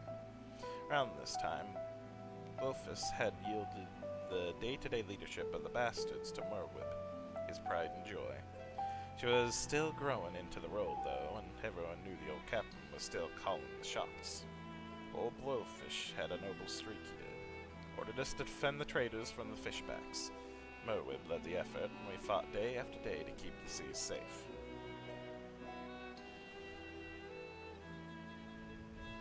The fight was fierce, but we always came out in one piece. Until we didn't. Until after a skirmish, a Sahagan survivor, with his last breath, summoned forth the Lord of Laurel. The great beast toppled our masts and cracked the keel like an egg. We clambered aboard the merchantman as our own ship sank. Not to do but wait for the end. But then comes Blowfis and his bleeding flotilla out of nowhere and pulls us out of the fire. And he did. But the League of Lost Bastards would never be the same again. For even though we'd escaped with our lives, we soon discovered that Captain Blowfis, our iron-willed, unwavering leader, had fallen under Leviathan's thrall.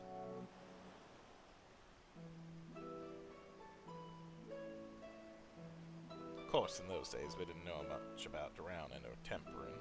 Didn't know what to make of our captain as he grew more haggard by the day.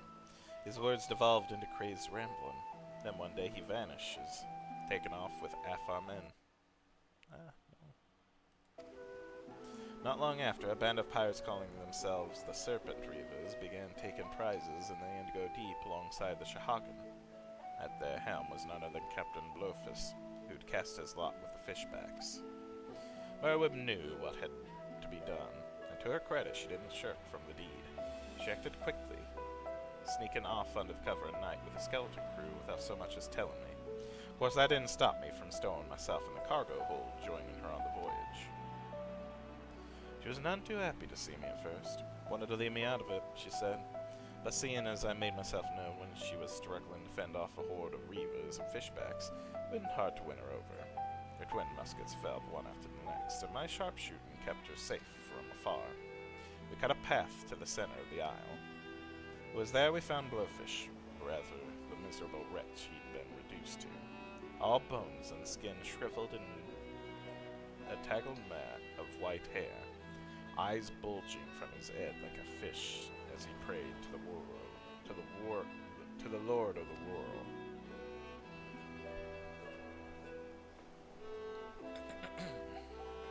Merwood challenged him to a duel, and a dim memory must have flickered in his drowned mind before he accepted. So with only me there to witness it, Merwib ended her father's life. The League of Lost Bastards would have lived up to its name if it weren't for Merwib. She assumed full command and restored us to our former glory. Not long after, she triumphed in the Trident and was named Chief Admiral of Limsa Laminsa. I often think back off and on that day, seeing her charge into battle, muskets blazing.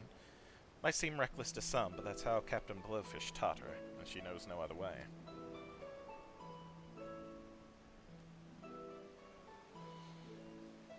That's why I made it my job to support her from the shadows. It's a role in which I'll aptly serve again. I owe that much to her old man. My only doubt was whether you, my friend, was worthy of commanding me, but watching you from afar has answered that question. Aye, tell Whisket and the rest of my no-good companions that Lorenz stands with them. Bye. Yay!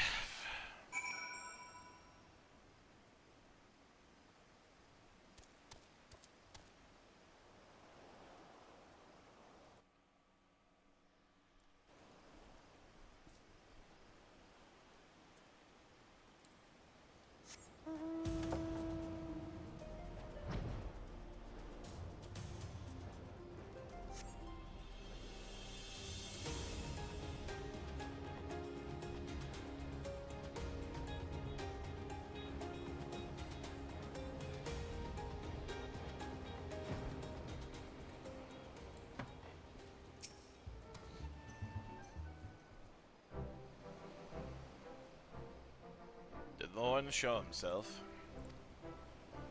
Yep. He agreed to help. Now that's a surprise. I some hope your words might reach him, but never did I imagine you would agree so readily. Ah, just one thing, Shent. I'd appreciate it if you didn't mention Lorenz's involvement in the company, and Daniel in particular. They'll find out soon enough regardless. Why? At any rate, this gives us new hope in our battle against the Blasphemy. All that remains is to set the snare and lure the beast into our clutches. Our scouts are on the lookout for the creature as we speak. If the latest reports are to be believed, we're drawing ever closer. Okay. And with that, I'd best get back to it. Can I trust you to report these latest developments to Maelstrom? Until we meet again, Commander. Bye.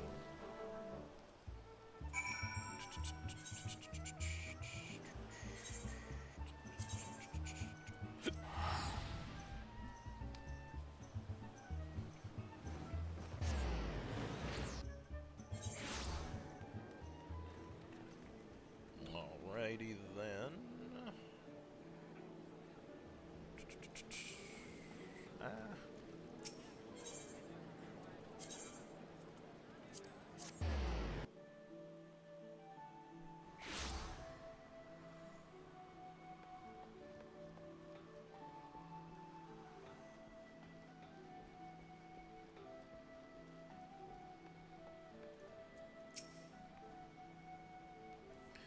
Search for the Blasphamies continue, though I understand you've been carrying out an entirely different investigation.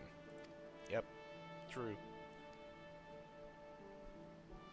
A marksman by the name of Lawrence, eh? The Admiral will be pleased. Of course, we won't have much call for his skills until the blasphemy is found. Rest well and prepare yourselves as necessary in the meantime. Lawrence? Why does that ring a bell? Oh! God. This quest is not yet available. Melee DPS, excluding limited jobs, level 90.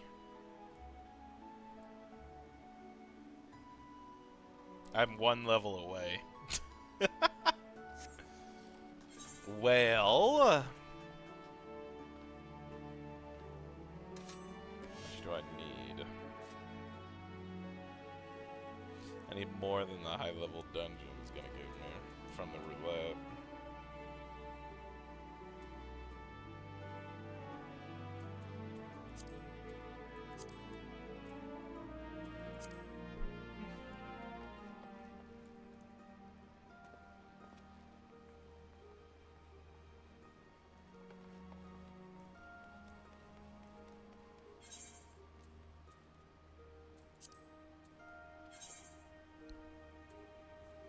I guess I want her to do this, though, huh? I'll do my daily.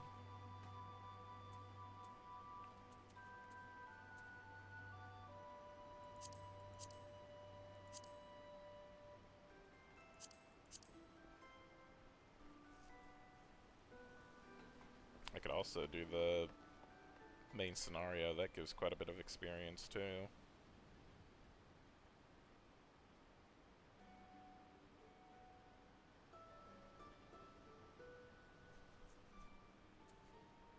I might go on to the main quest line if that's alright with y'all.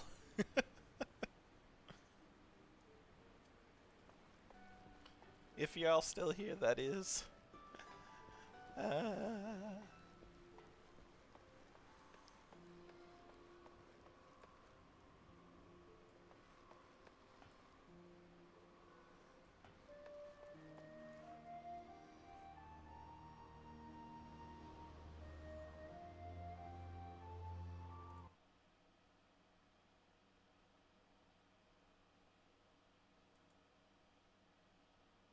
What the frick?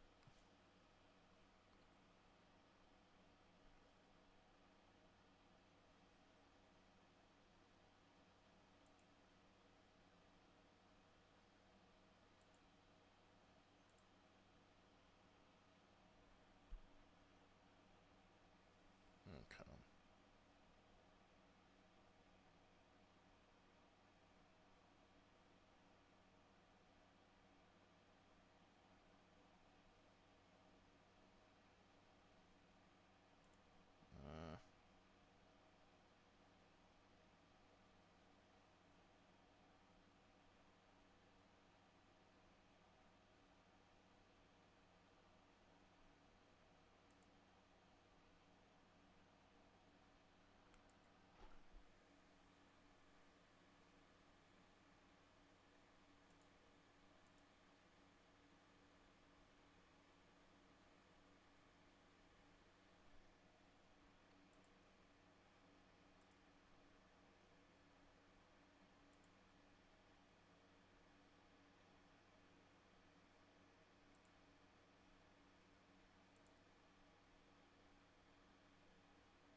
Sorry, everyone. I'm just...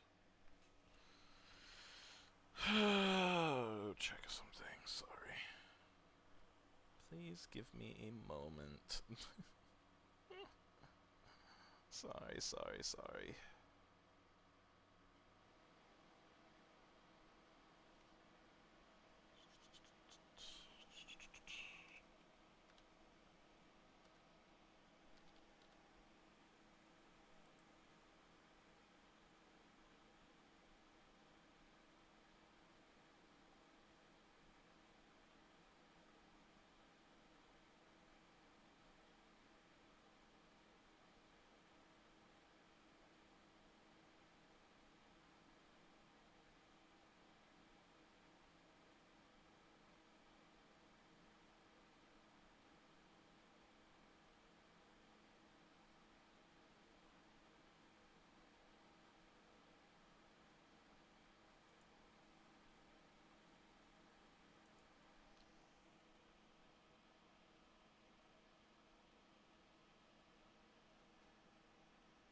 I think that will do.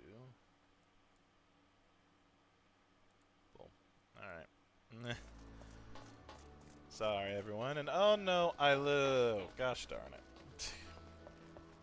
So I missed out on that. Alright. That's fine. I just wanted to change some stuff real quick with my stream.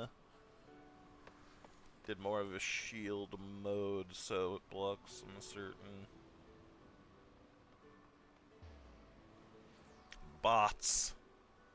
I'm getting sick of it, gosh darn it. So we'll see if that helps any. And hopefully it doesn't hinder those just trying to chat with me too. I did set the room to like a 30-minute followers only mode, so we'll see how that goes. Bots get so creative. They do. They really do.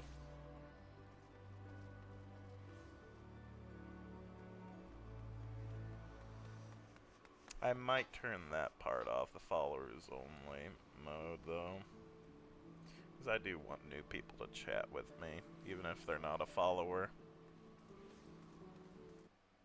Yeah, I think I'm gonna do that real quick. Gosh darn it. Sorry! I'm sorry. Second thinking what I want to do on that.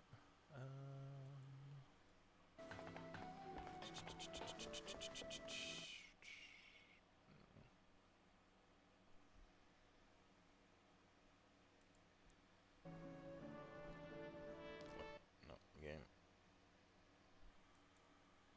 I'll do that, please. No, gosh. Oh, that's not great.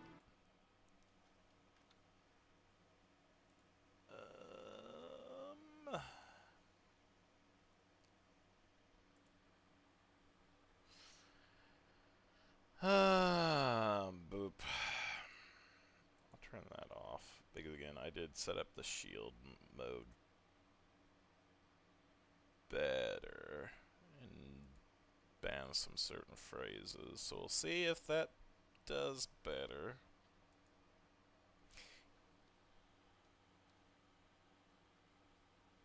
We'll see. We'll see if I need to also get freaking creative with this, but at the very least, should be fine.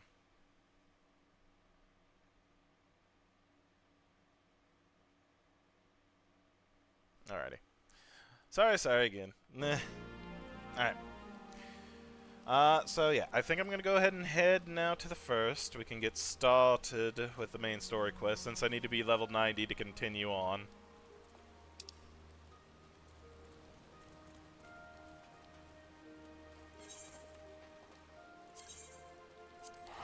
To the Crystarium, it's been a while! Heck yeah.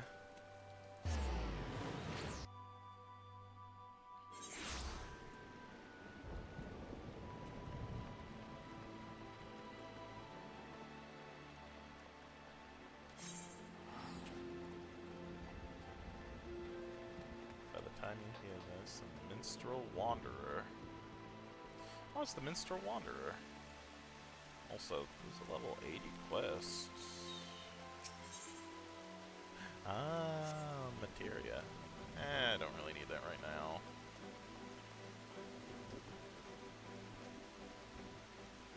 I will talk to the minstrel, though. He'll let me know about various,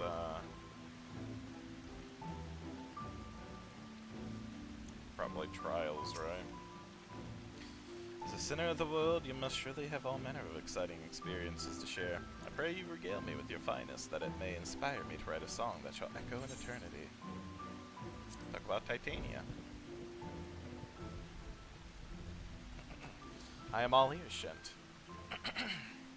Rabble, rabble, rabble, rabble, rabble, rabble, rabble.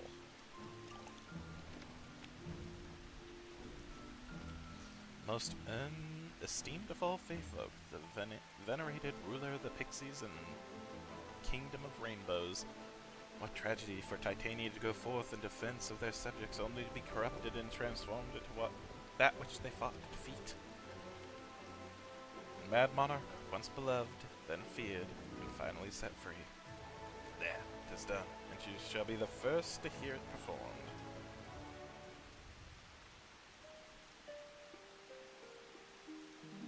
For love of the fair folk, the king fought light and fell, pure spirit corrupted in thrall of light spell. Full treasures did lead him unto the castle door, full treasures did free the king from tormented evermore. I'm not a great singer, as you can see.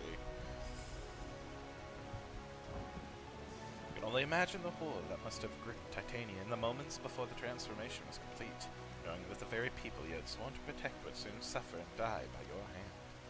It is an all too familiar tale to those of us who have struggled to survive in the wake of the flood. We can but hope that the night's return is of comfort to their soul. Some aspect of it endure. With the passing of the light and the Fae now dance beneath starlit skies, where before they mourned, they now rejoice. You made this possible, my friend. I look forward to hearing more of your adventures. The Dancing Plague Extreme now accessible.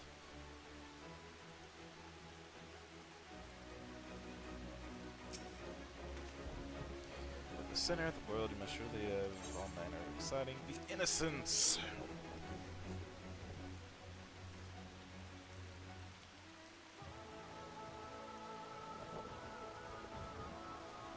You have a tale for me, my friend?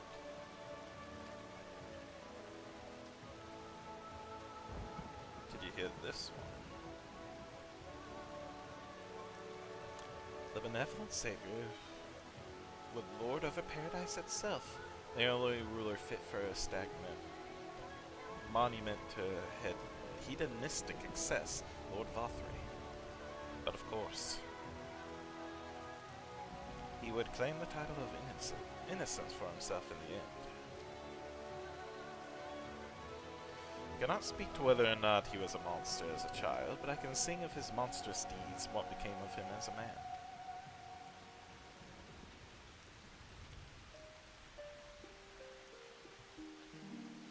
Beneath blinding skies, the Lord of Light reigns supreme. From his lofty perch to floating fortress, he retreats to plot and scheme. Heavenly exile, born of man and sin, embrace your ascension, and fall, warden resplendent, in vain pursuit of perfection. Like I said, I'm not a great singer. I apologize. Though he summoned every ounce of his strength as a champion of light, in the end Vothry was no match for the warrior of darkness. He wouldn't be the first to cloak himself in the trappings of righteousness. They are too common by half, some might even say.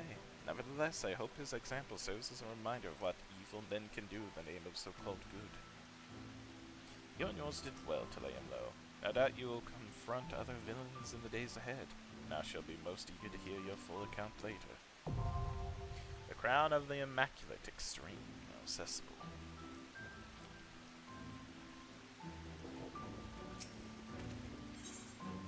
Talk about Hades.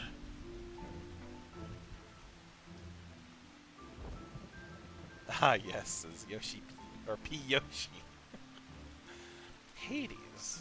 I have traversed countless lands and heard innumerable tales, and yet that name is unfamiliar to me. Pray tell me more.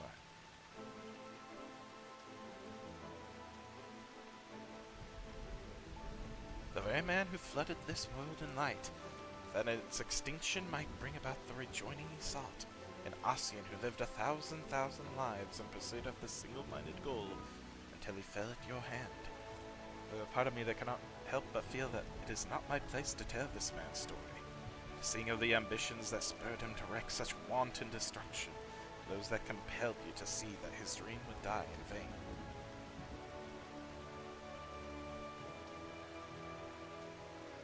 And yet, if you will permit me a moment's indulgence and a measure of poetic license, I would grace your ears with a tune. I call it Requiem for a Hero.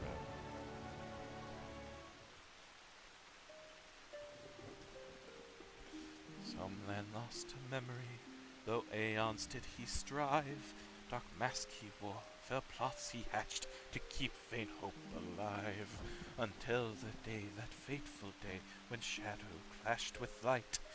True name revealed his dying wish, remember us as we fade into night. Damn.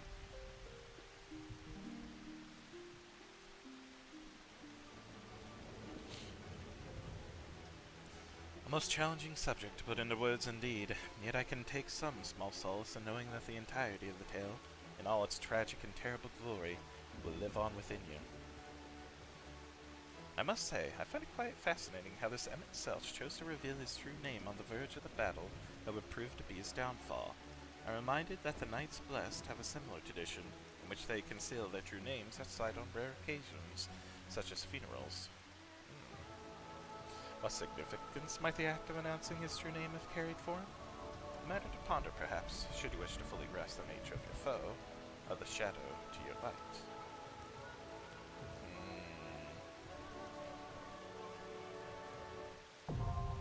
The Minstrel's Ballad, Hades' Elegy?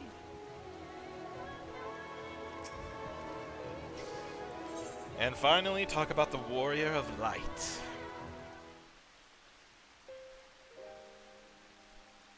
The Warrior of Light incarnate, you say? Consider me intrigued.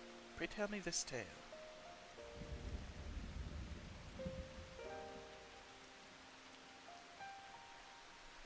That such a fierce battle unfolded atop the tower. The culmination of conflict spanning aeons.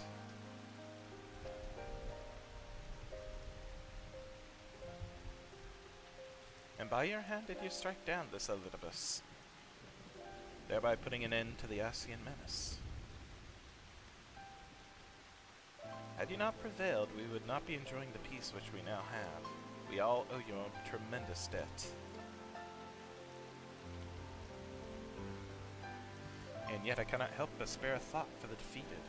Though history will paint them as a villain, the Ascians were driven by a deep and abiding desire to which all men may relate.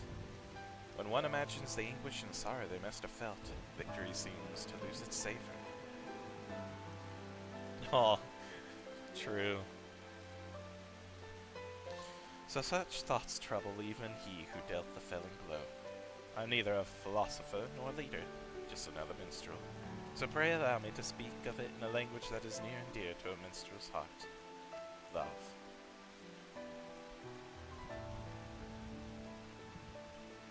When two men fell for the same woman, even should all things be equal, the feelings of one are destined to be unrequited.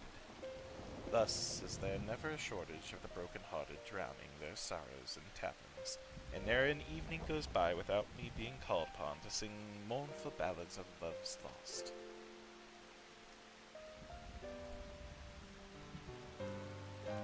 Yet in spite of the pain that love inflicts, man can stop seeking it out no more than he chose to stop breathing.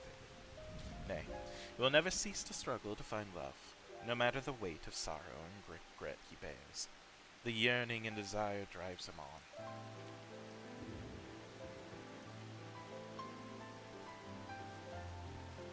For love is the greatest emotion of all.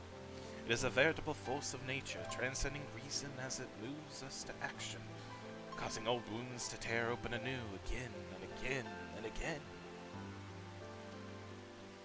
Yet by the same token, it makes the love at which we finally arrive all the sweeter, and we should savor it, and let nothing diminish the joy it brings. Even should you taste bitter defeat, the sorrow you feel is testament to the strength of your passion, the flame that burns silently within you, perceivable only to you and you alone. There's no need to extinguish that flame. Nay, let it burn until it is spent, and one day the ashes it leaves behind will become something more than the remnants of your pain.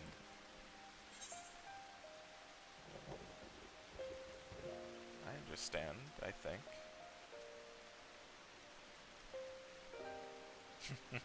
Such are the words of a minstrel, my friend. They must be somewhat open to interpretation, that the listener is allowed to find his own meaning. But I digress. We were speaking about the battle between the Warrior of Light and the Warrior of Darkness. Such a battle it was! Exemplary subject for song. I believe I shall place the focus of the piece upon the climax of the confrontation, the better to weave an enthralling epic. Buh!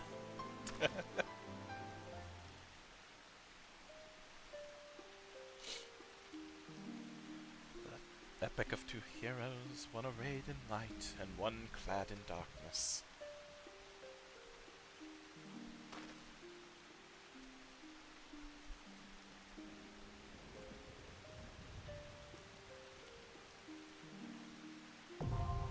Seed of Sacrifice Extreme, now accessible.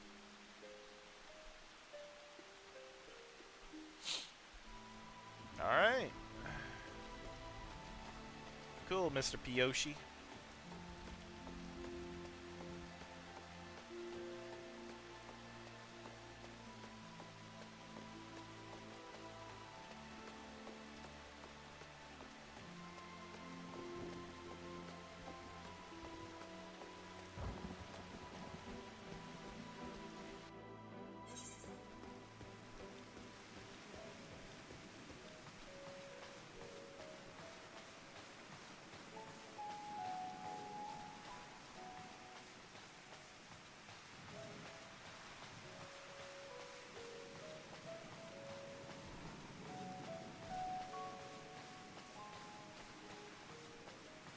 Oh, why am I not flying? Nah.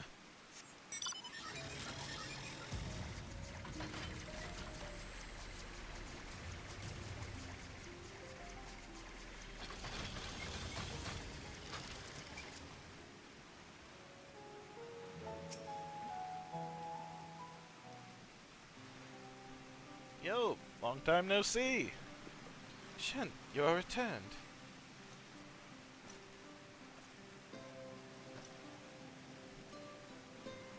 Have you been well?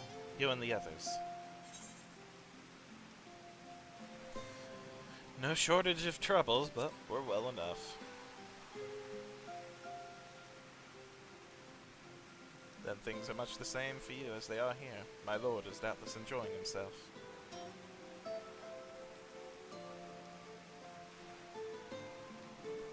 He said this to you? These exact words? To know that he is happy fills my heart with joy. Thank you, Shen, for taking care of him. Aww. When next you see him, please tell him not to overexert himself. Futile a request though it is. No worries. And tell him that all is well here. The peace he gifted us continues, and we work hard to build new lives for ourselves. In the course of this, we occasionally bicker, but we've never been more optimistic for the morrow. Good. If I had to mention one dilemma, it would be the question of our governance. Even as we speak, debate rages on over how we should run the city in the Exarch's absence. True. Most of us remind that the Settlement Council should continue to oversee the general runnings of the Crystarium, while representatives are elected to determine policy and handle diplomacy. Thus far, nothing is set in stone, but however we choose to proceed, we will not replace our lord. No one could. The people in the background, like heck yeah.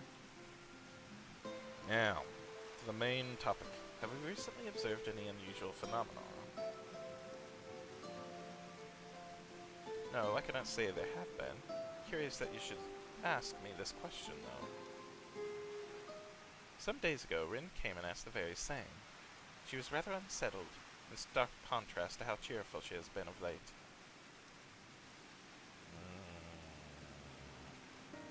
She and the other Crystarium youths are just hosted a festival, you see.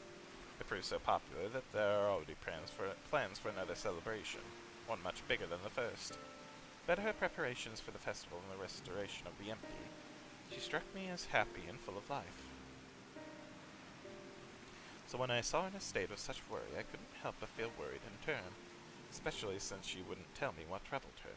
I dare say she would be more willing to confide in you. May I ask you to broach the subject with her? Yeah. Maybe it's something with Heidelin, since again, she's the Oracle of Light still. You wish to enter the Umbilicus? Very well, I shall fetch the key at once. Take the opportunity to find Grim. Please wait for me in the city, in front of the Cabinet of Curiosity. Shall we say? I will be along as soon as I can.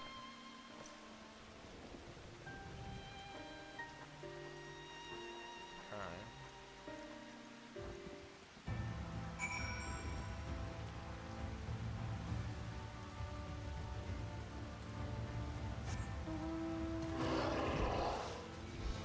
Lena.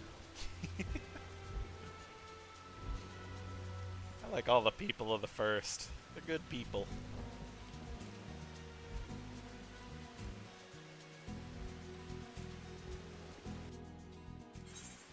Can't wait to see Rin and Gaia.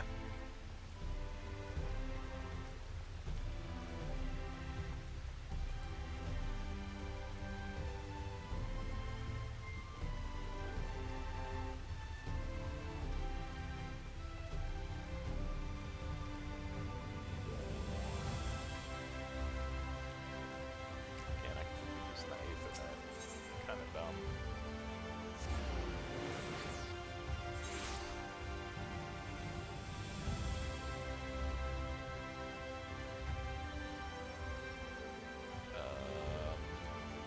I think I did another dump. No. We need to go here. There we go. Now we wait. The following event cannot be skipped. You may wish to cancel any pending Duty Finder registrations. This should be fine. I have a bit of time.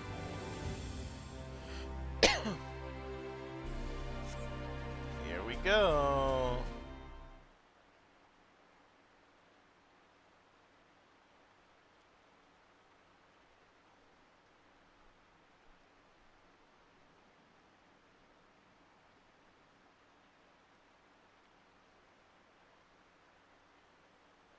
Do my old eyes deceive? Is that truly Shent? Old eyes. Oh, hey! Beklug. Ah, if it is, full glad I am to see you hale and whole, my friend. What a wonderful surprise it is to have you back with us, and at this most opportune time. In case you haven't heard, we are planning to produce a tome chronicling events from the Flood to the Knight's Return. For this project, we intend to draw upon records kept by the world's peoples. Historical and contemporary first-hand accounts will be the centerpiece of the tome, but yours will be the one to crown them all. I've been asked to contribute a chapter on the soul, a subject that is key to understanding much of your endeavors. In the course of developing the spirit vessel, I gained valuable insights into travel beyond the rift, knowledge that will allow me to attest to your existence and deeds. Okay. Good. There's no end to the questions I would ask you, but if you can indulge me just one for now. In your quest to restore the night, you faced many a formidable foe. Among them, who offered you the greatest struggle?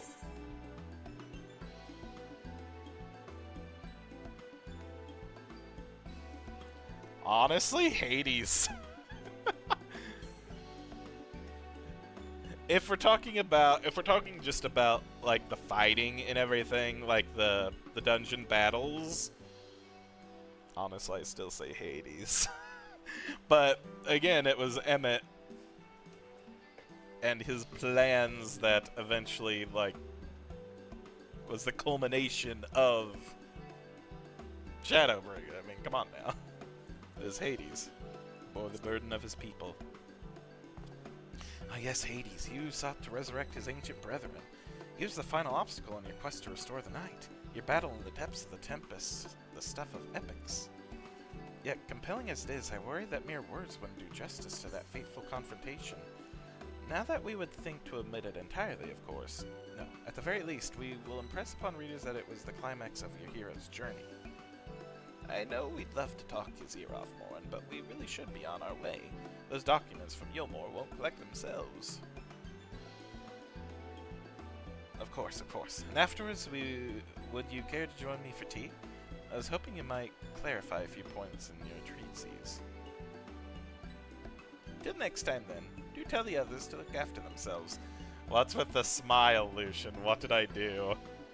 However, zealous friend in particular reminded him not to overexert himself, again and again, till his ears fall off, if that's what it takes for him to take it to heart. Fair enough.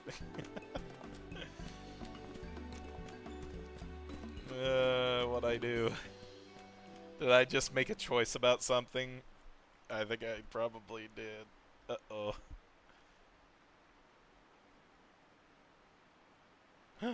Is that the Warrior of Darkness? Oh, it's the kids. It's him! It's really him! What are you doing here? Rikitio. If you're going to battle, I can give you some medicine. I made it myself. Best not, Riki. You'd only give him a stomachache. Oh. We've come to see Morin to give him advice. One of the guards finally agreed to teach us how to fight, but first we need to choose a fighting style. Well, I know that I want to be a mage. Arkle isn't sure. Magic isn't really my thing, so I was thinking of taking up the axe, or the sword, or maybe the bow. They all seem alright, but it's hard to decide, so I thought I'd ask Morin. He knows about lots of things. Oh yeah? He isn't here? Aww. Can you not just... You know what? That's fair. That's fair. It's fine. It's fine. It's good. Oh, why don't we have the Warrior of Darkness choose for you? What do you think suits Arkle best? Axe, sword, or bow?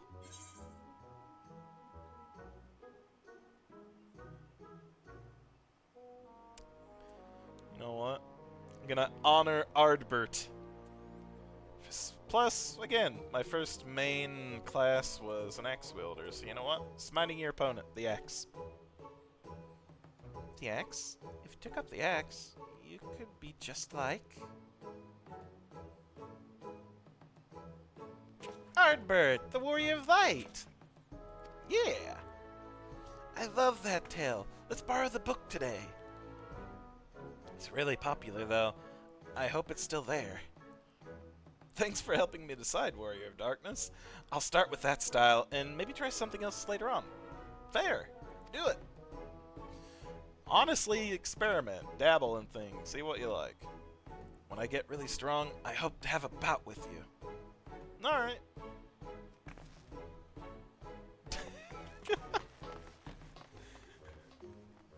Good kids. Good kids. Now, where are my friends? I do like the purple tree. I'm also looking in the background to see if there's anything, like, silly or wonky going on. Such fun he's been having, basking in the adoration of musky old bookworms and wide-eyed younglings. But does he spare a thought for me? Of course not. What? Up? I waited and waited and waited, but he won't so much as acknowledge the presence of his beautiful branch, even though they're right here. Such a heartless thing our sapling is. Cold and cruel and heartless.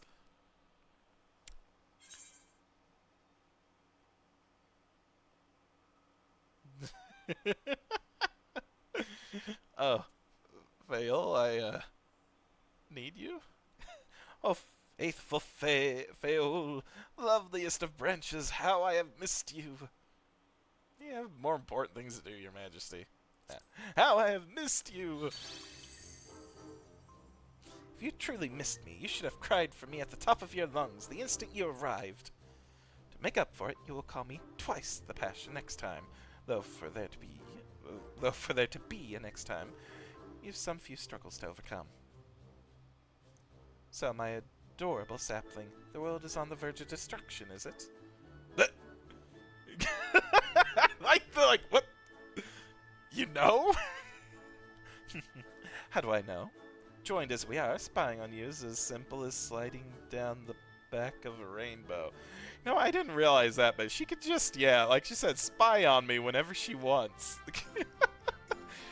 The Warrior of Darkness, or Light, Shent has no privacy anymore now that he has a contract with Farewell, does he? Whether I could aid you in your quest, but the fate of we Fey folk is bound to that of the star. Whither it goes, so too do we follow. Such is our way. The most I could do for you is spare you the pain by gifting you the sweetest of eternal dreams. Please don't kill me. But if escape's not to your liking, then we must struggle with your fellow mortals. Yep, I'll be struggling. Ah, but here are the ones you were waiting for. I wonder what manner of conclusion waits at Tale's End. Ominous!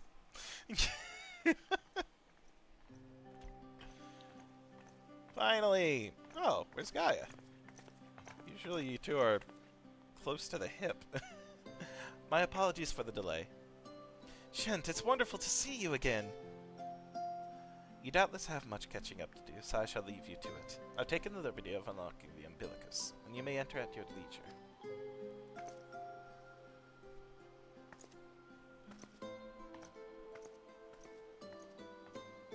Have you been? I've heard you've had a festival.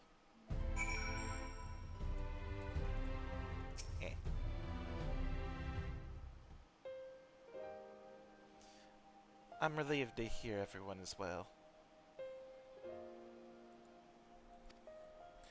I've had this feeling, like a pit in my stomach, and I was afraid that something might have happened.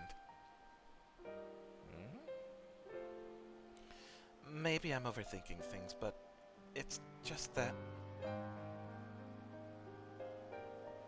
I'm the Oracle of Light, but I've never spoken with Heidelin. Never once heard her call. Even so, I've always had this feeling deep inside me, a connection to something immense. These past few days, though, that connection has wavered, as if that immense something was distant, then close, then distant again. And then the other night, I was jolted awake by the feeling it had been completely severed. Wanting some fresh air, I went to open the window, and to my horror, the sky was ablaze, like during the star shower. But then I blinked, and everything was normal. The next day, no one said a thing. No one else had seen what I had seen. As far as I could tell, nothing was out of the ordinary. I began to wonder if it was a figment of a half-remembered dream. Shent, what are you not telling me? I have to know. Please. It doesn't matter how terrible it is.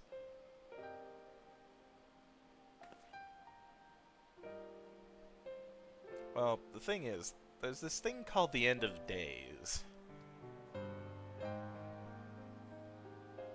Blasphemies. Blasphemies everywhere. It wasn't my imagination then. The doom we witnessed in Amarat has come again. I can't believe it. Like I told you before, all is well here in the First. So don't worry about us. Please, look only to the threat before you. We're fine right now. And even if we weren't, we've learned how to survive. Should the final days reach us here as well, you may be assured we won't go quietly. No. No. We'll hold on until you can find a way to save all our worlds. So long as you continue your fight, so too will we, united in purpose beneath a blazing sky.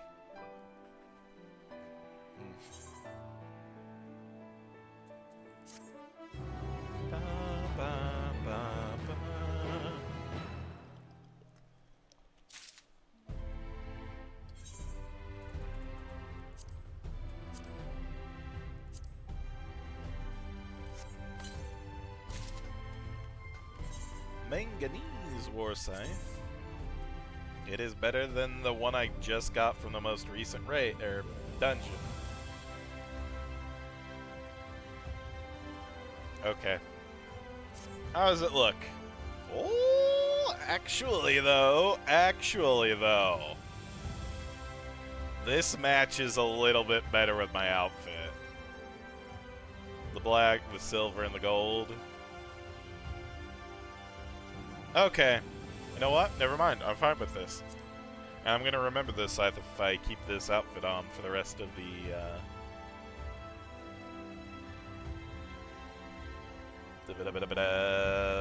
expansion. There we go. Words.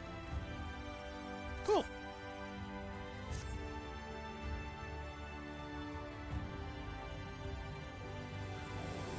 Alright. Hope upon a flower. Time, though. I think this might be the best time now to call it here, and we'll pick this back up next week. We've helped as best we can until we gain another level with Limbs of the Mensa and their fight against their Blasphamies. We managed to reach the first. Things are okay for now, tentatively. And we will see if we can contact Elidibus next time. Alright, nice. And I've unlocked the extreme versions of the dungeons here. Or at least the fights. So, more trials then. I've unlocked the extreme version of the trials here. So yeah. We will call it here and pick this back up next time.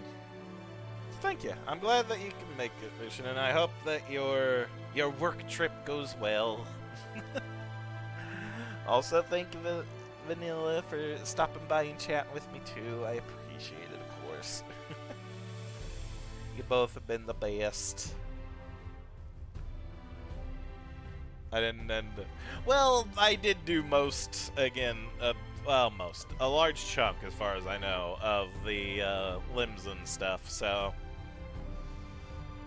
it is what it is. Plus, I feel like I would have had to do that eventually anyway, so it's good to get as much of it done now as I can, so it all worked out in the end.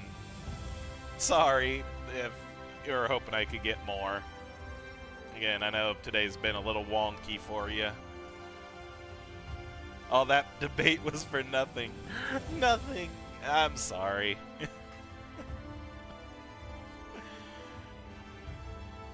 That's how it tends to go, too. I worry over nothing. I am a worrywart, honestly. That is my bad habit. I overthink and I worry.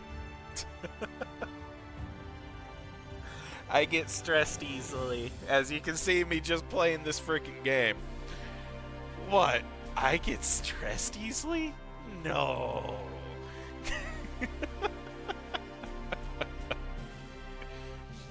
Oh gosh, but I'm also good about laughing a lot of stuff off, so we're fine. Alrighty. Again, thank you. Again, tomorrow will still be some the Nina Kunai, which I know you said you probably won't be able to make it, but we should be fine. Next time. We'll be there next time, so it'll be fine, maybe. Well, I guess not next time, because next time would just be the day after next, so you'd still be working. The role quests in Endwalker aren't connected to the main story quests. They weren't? Oh. Well, I just assumed that they were, so I just did that for nothing? For a little bit of golden experience, I guess. Is there at least something at the end of the quest chain that I can look forward to?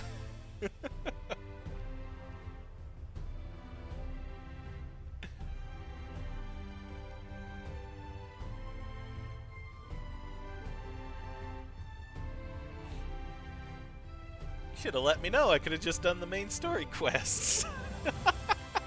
Oh no! Ah well, it's fine. In the end, it's fine. We didn't need to do it, but it's fine. Extra lore, that's fair. That's fair. I do like lore. Again, that's why I'll eventually, especially because I do want to, once I get through and caught up to everything, I do want to work on other classes and everything. And since I've been leaving a lot of the, again, a lot of the quests alone, I've been mainly planning to use those to level up other classes that I do want to eventually try out and see if I like, you know? The slow mode is worst. I can turn that off. Sorry. Again, just trying to set up the friggin' shield mode to make it a bit. Come on, game. Let me do this. Yeah. Come on, let me. There we go. Yeah. Oh god, I have it set for 30 seconds. I am so sorry. Let me do that actually. I'll have slow mode, but like, well, no, we don't need slow mode. Frick it. Turn that off. Get out of here. We don't need that. It's there. That should be better. Yeah, I'm no longer in slow mode. It's not like I freaking need that. It's not like I have a ton of people here. Again, it's just the base stuff on the shield mode that I left alone. I'll fiddle with it a bit more later on. But yeah, like I said, I do like lore, and I'm looking forward to getting into more of it as I, again, level up other classes. I'll be going back to some of the older quests I never got to, like the level 5, 6, 7s, for some of the basic classes that start off at, like, level 1. Which I think are the base ones, like the Gladiator, the Pugilist, Lancer, Rogue, Conjurer, Scholar? Maybe just Conjurer. Bard I started out that way too, because it was low level when I was just an archer. Thaumaturge, Arcanist, all that fun stuff.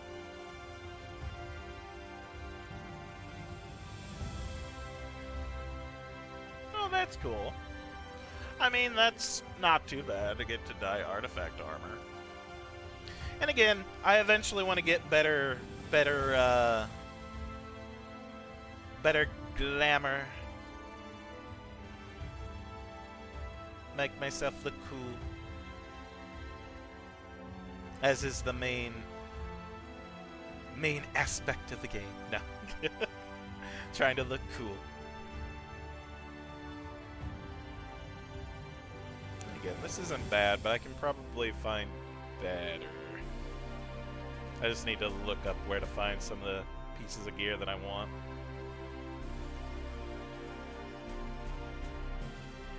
But yeah.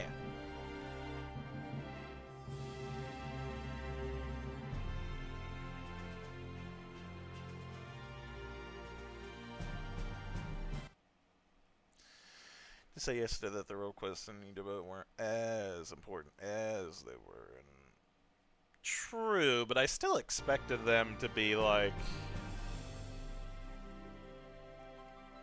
Computer's been doing this thing recently where it's doubles on the S's. That is an unfortunate double, but it's fine. That the road quests weren't as important. I still thought they would, even if they weren't as air quotes important, I thought they were like not important, as important like story-wise. I still thought that they were like required though, but that was my misunderstanding.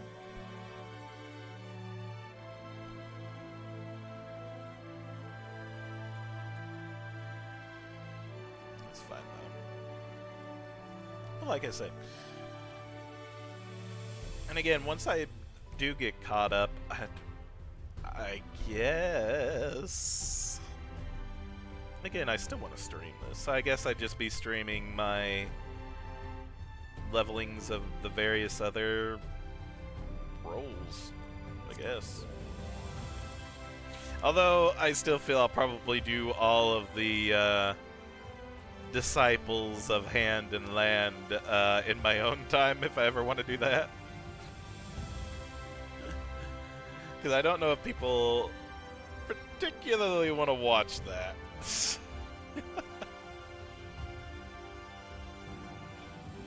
Will say that is probably the best way in order to get some of the gear I want to, is to get into more leatherworking, weaving, armoring, and goldsmithing. Just make my own gear. Bah. Alrighty. We'll call it there. I need to get ready again. Work. Woo! Fun. It is my Friday, though, so that's nice. That's nice. Alrighty.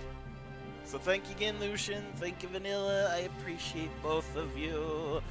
And until next time, I hope you all have a wonderful rest of your day, rest of your evening, whichever it may be, and I will see you all next time. Bye, everybody.